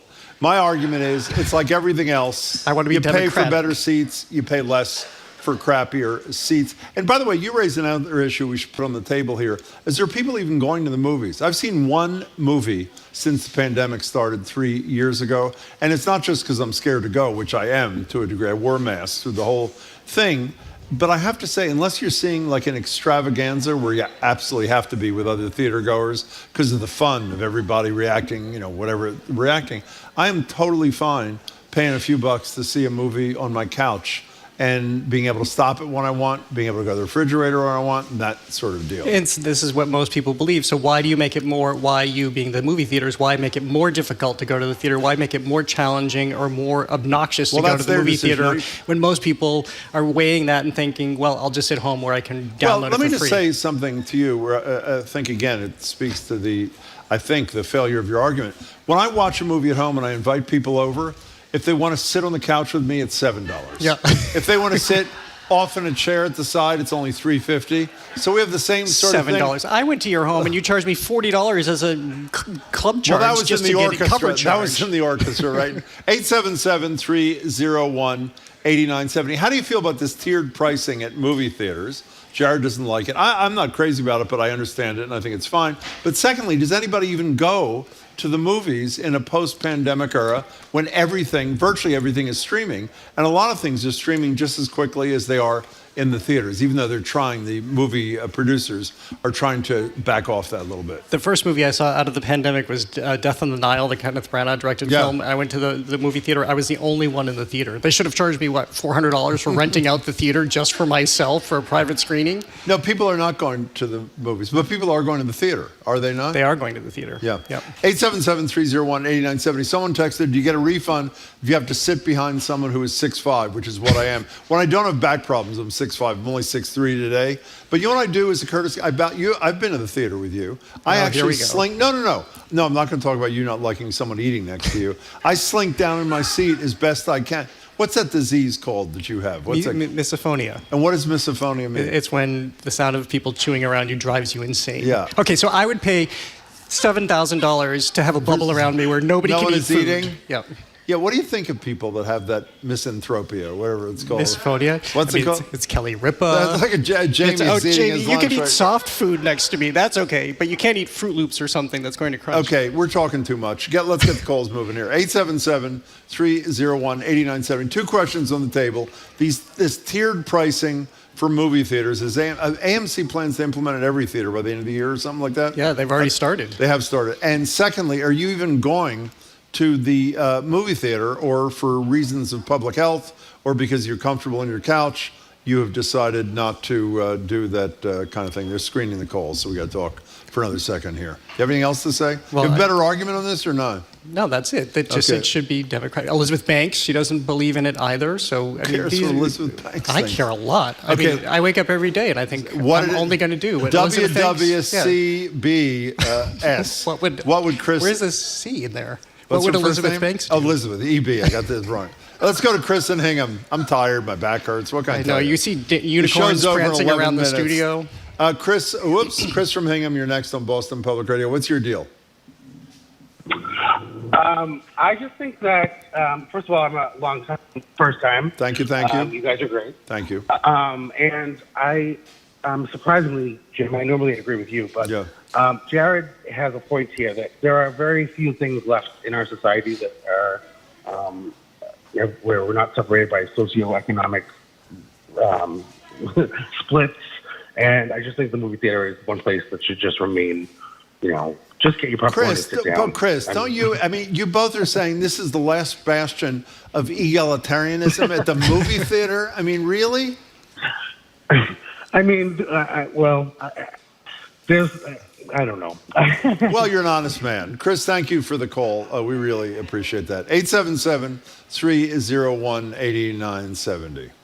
Alyssa, I think from Grafton writes, if you're one of 5 people in the theater, you shouldn't have to pay more for a better seat. And yeah, is it going to be like the airlines? As soon as the door closes, you all run around to where you want the aisle seat. But isn't that the same anxiety that you feel in a movie theater if you know the movie theater is going to be filled? I was thinking of the movies before when I said what I said. On the rare occasion, when I didn't go to the movies that much in the old days either, more than I went now, I was always anxious, as I say, that I was going to get a horrible seat. Same when you're boarding an airplane and you start inching up. You elbow someone because you want, as soon as your section is mentioned, you want to be able to run on and get a seat on the aisle and be able to stick your stuff in the But just like the movie theater, you're thinking of the overhead. Overhead, but, yeah. But just like the movie theater, you know where you're going to sit, so it's not like you have to worry about not getting a good seat. Let's go to Melissa in Franklin. You're next on Boston Public Radio. How are you, Melissa? What's going on? I'm good, thanks. Good. I'm just calling to say that I disagree with you two in the sense that You can't disagree with both of us. But go ahead. Yeah, there's a unique experience that I love about going to the movies. What is it? It isn't the same as when I was a kid. That just the big screen, the different volume, the certain movies like Legends of the Fall, for example, are made to be seen on a big screen, not even the biggest television in my living room. You're right about that. And I think the downfall of theaters came when they tried to make megaplexes. It's one thing to have more than just 2 movies showing, but to have 12, I think they're ruining the experience and making their own products more expensive and so on. And the only reason I haven't been to the movies as much lately is more crazy work schedules, not post-pandemic. I don't have any more problem going to the movies than I do to the supermarket. I think there's just a whole different experience, and I would rather have tiered pricing and not reserved seats than having to do more things online, on screen. What would be so wrong if you planned out your evening with your loved one or friend and went to the theater and bought your ticket and got your popcorn and sat down and chilled? I think that would bring back the movies more than all these various things they're doing. But in general, tiered movie seats, if you're going to have to reserve them, is no different than going to a concert or the theater and picking out your seats. And yes, I pay more if I sit in orchestra than balcony 3. So you don't disagree with both of us. You agree with me. Thank you, Melissa, for the call. It's actually a very well thought out call. By the way, here's a listener who says, I would pay money not to sit near Jim at just about anything. That actually is there is a premium seating plan for that. Melissa, thank you for the call. 877-301-8970. You're the culture person. Is the movie industry nervous about going under for... Are people going back? I don't even know if people are going back. Are they? They're not going back. And if you look up the movie listings right now for your community, you'll see movies sitting there for months and months because there's not a lot of product coming out. This is a product of the pandemic, and so I think that theaters are really. Studios are really confused right now about this time and what this means going forward. People like Steven Spielberg, who spent his whole life to create this cinematic experience where people gather in the same room at the same time and look at it in a big screen. He knows those days are winding down. I know that he struggles with it as somebody who loves the form. Can you explain something to me? What's the disease again you have? What's it called? What is that? Misophonia. Misophonia. So last time you and I went to the theater together, we went to Guy Fieri's beforehand and had those heart attack nachos. It was the dumpster nachos. The dumpster nachos. Yeah, trash can nachos. I was sitting next to you. Do you know what I did sitting next to you? You ate. I ate. This is a serious question. Why is that okay in the restaurant? And 10 minutes later, when we were at the theater, why is it not okay to be? I'm serious about that. Because the distinction for me, and I think others, we'll call Kelly Ripa, we'll call my friend the writer Marianne Leone, if she's listening, she often does. Love Marianne, she should call in right now. Go ahead. When I'm eating, it doesn't bother me. Oh, if you're eating, it doesn't bother you. Okay, you're making me sound really, really obnoxious. And there's a woman here. Do you have misophonia? No, she does. You do? Yeah. Yeah. She said her husband thinks she's crazy because you she has think you're on misophonia. the damn show or what? What's going on? It's not like a audience participation thing, but see, so yeah, she is. We completely relate. We'll talk. We'll have a whole conversation after. But yeah, but that looks like a really unhappy couple, doesn't it? No, I mean, they do look at them. not. No, they're hugging now she's right hugging now. him. That is very, such very BS. lovely. Jill in Boston, you're next on Boston Public Radio. Welcome to the show. How are you? If you want to criticize Jared and that woman, go right ahead. Jill. Hello. Hello. Hello. Yeah. Hello. No, you called us. Hello. Hello. Whoa, let's not be rude now. Okay, but you got to talk now. My question is. Yeah.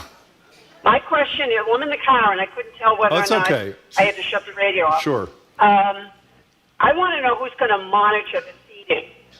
So if I went in and I had a cheap, and the question, are they going to hire people? Yes. To be monitors? The movie police, yes. Movie police, very good. And we can't fill jobs anyway in the city now. How are you going to get people to take jobs as being a seating monitor? That actually is a fair, you should have made that point. That was better than your argument. Jill, thank you for the call. Is how they're going to enforce this They're thing. never going to enforce it. I know. Well, Yeah. that's a pretty good argument against it, isn't it? Yeah, it is. We have a texter. We have a texter saying, I was looking for a name. There wasn't a Okay. name. Movie theater prices have gone up. It can be $15 to $17 per ticket to see a newly released movie at AMC. I will add that Odie Henderson, writing in the Globe today, said that he just paid $30 for a movie in New York. Popcorn is $10. Soda is $5. I think $5 is kind of cheap, actually. A family could spend $100 to take their kids to a movie, which is ridiculous. It's not live theater or a concert. Everyone should pay the same for a seat. Are you where Marjorie is on the real butter deal with the popcorn? Or you can't eat in the theater anyway? Well, I kind of... if you're eating. If I'm eating. If you're eating. I mean, the sound of my eating does not destroy me. So one more time, I'm sorry to delay. I'm not doing this to embarrass you totally. Yes, If we were at Guy Fieri's, excuse me, if we were at Guy Fieri's and you weren't eating because you already had a snack, and I was eating those heart attack nachos, you would have that thing because you weren't eating. I would probably turn bright red. I would start sweating. Yeah, I'd have to walk away. Okay. All right. Breathing exercises. Let's go to Jack and JP. We're talking about a couple of things. AMC. But you didn't crunch with those nachos because there was so much stuff on There them. was a lot. They were fabulous. Soggy, Yeah. but pretty fabulous. I don't know what we're talking about. But Jack, welcome to the show. Hi. What's your deal? Hi, Jack. Look, I would be happy to pay extra money to the theater if the manager slipped me a little slip of paper and it had the actual time the movie started. Not when the ad started, when the preview started. You're getting a lot of support here, Jack. Go ahead. 45 minutes watching previews before I could see the last Star Wars movie. Are you kidding me? Yeah. Well, you made your point. You got a lot of support. Jack, thank you for doing that. I like trailers. Do you not like trailers? I do, but I don't like 17 of them, Yeah, which is that's what a they problem. do now. There aren't just a few anymore. It's 17. What happens if someone's eating in the trailer? Do you have a problem with that? I'm going to read a message from Eric from Hopedale. Listen. I worked at AMC on my first day in between shows. I'm going to tell you why I'm reading this. Okay. They found a dead rat behind one of the seats. The crew manager great. decided to leave it for the overnight cleaning crew. And That's really nice. I'm really glad you read that. In 'cause my that really years helped of the show screening out. films, I have seen mice in the theater. Yeah. Oh, mice. Well, mice, no one's. It's rats that are troubling. Well, we've talked about that too. I know you disagree with me on that. What is the question? Rats get a bad rap. Let's. We only have time for, I don't know, John from somewhere. South Attleboro? They're just squirrels with less cute Attleboro. tails. So, where are you, John? Where are you? I'm in North Attleboro. North Attleboro. We got the direction wrong and the sit down wrong. Other than that, you're on the show. You have 30 seconds. Take it away. So, Jim, when you look for an advertisement at a movie theater, Yeah. what seat do you think they're going to advertise? The one in the front row or the one that's perfect? It's in the middle. You're a genius. They're going to advertise the cheap one and screw me when I get there, right? Yeah, because you keep talking about you're going to get a discounted seat for the front row. What you're actually going to get is you're going to get the price jacked up for a decent seat. Okay, that takes care of that. Okay. John, thank you for the. What do you think of that? What was that? I don't know. No words. Okay, What well, would there you Elizabeth go. Banks think? That's what we have to ask Who is ourselves. Elizabeth Banks, by the way? She's a great actor. She is. She's really and great director. actor. She is fabulous. From Massachusetts. Okay, luckily the show's over because my back is really killing me. And by the way, it'd be nice if you had said in the last 3 hours, it's amazing you're making it through 3 hours the way you feel. Go ahead. You want to say that, anybody there? Thank you. Thank you. Jim Browdy, you're a trooper. It's not heartfelt at all. Okay, so here's the deal. Excuse me, who got the stuff for you? Who brought all your food to you? You did, this morning? actually. Who It was brought very your nice. coffee? Actually, your the water? restaurateurs, the three women who were fabulous. He doesn't By the way, even all give me those that. restaurants, Jared hasn't been to all of them. I've been to every one of those restaurants is fabulous, and you should patronize them. You can keep it, Jared, thank you. You were terrific as always. you. You can keep up with us 24/7 by way of our podcast.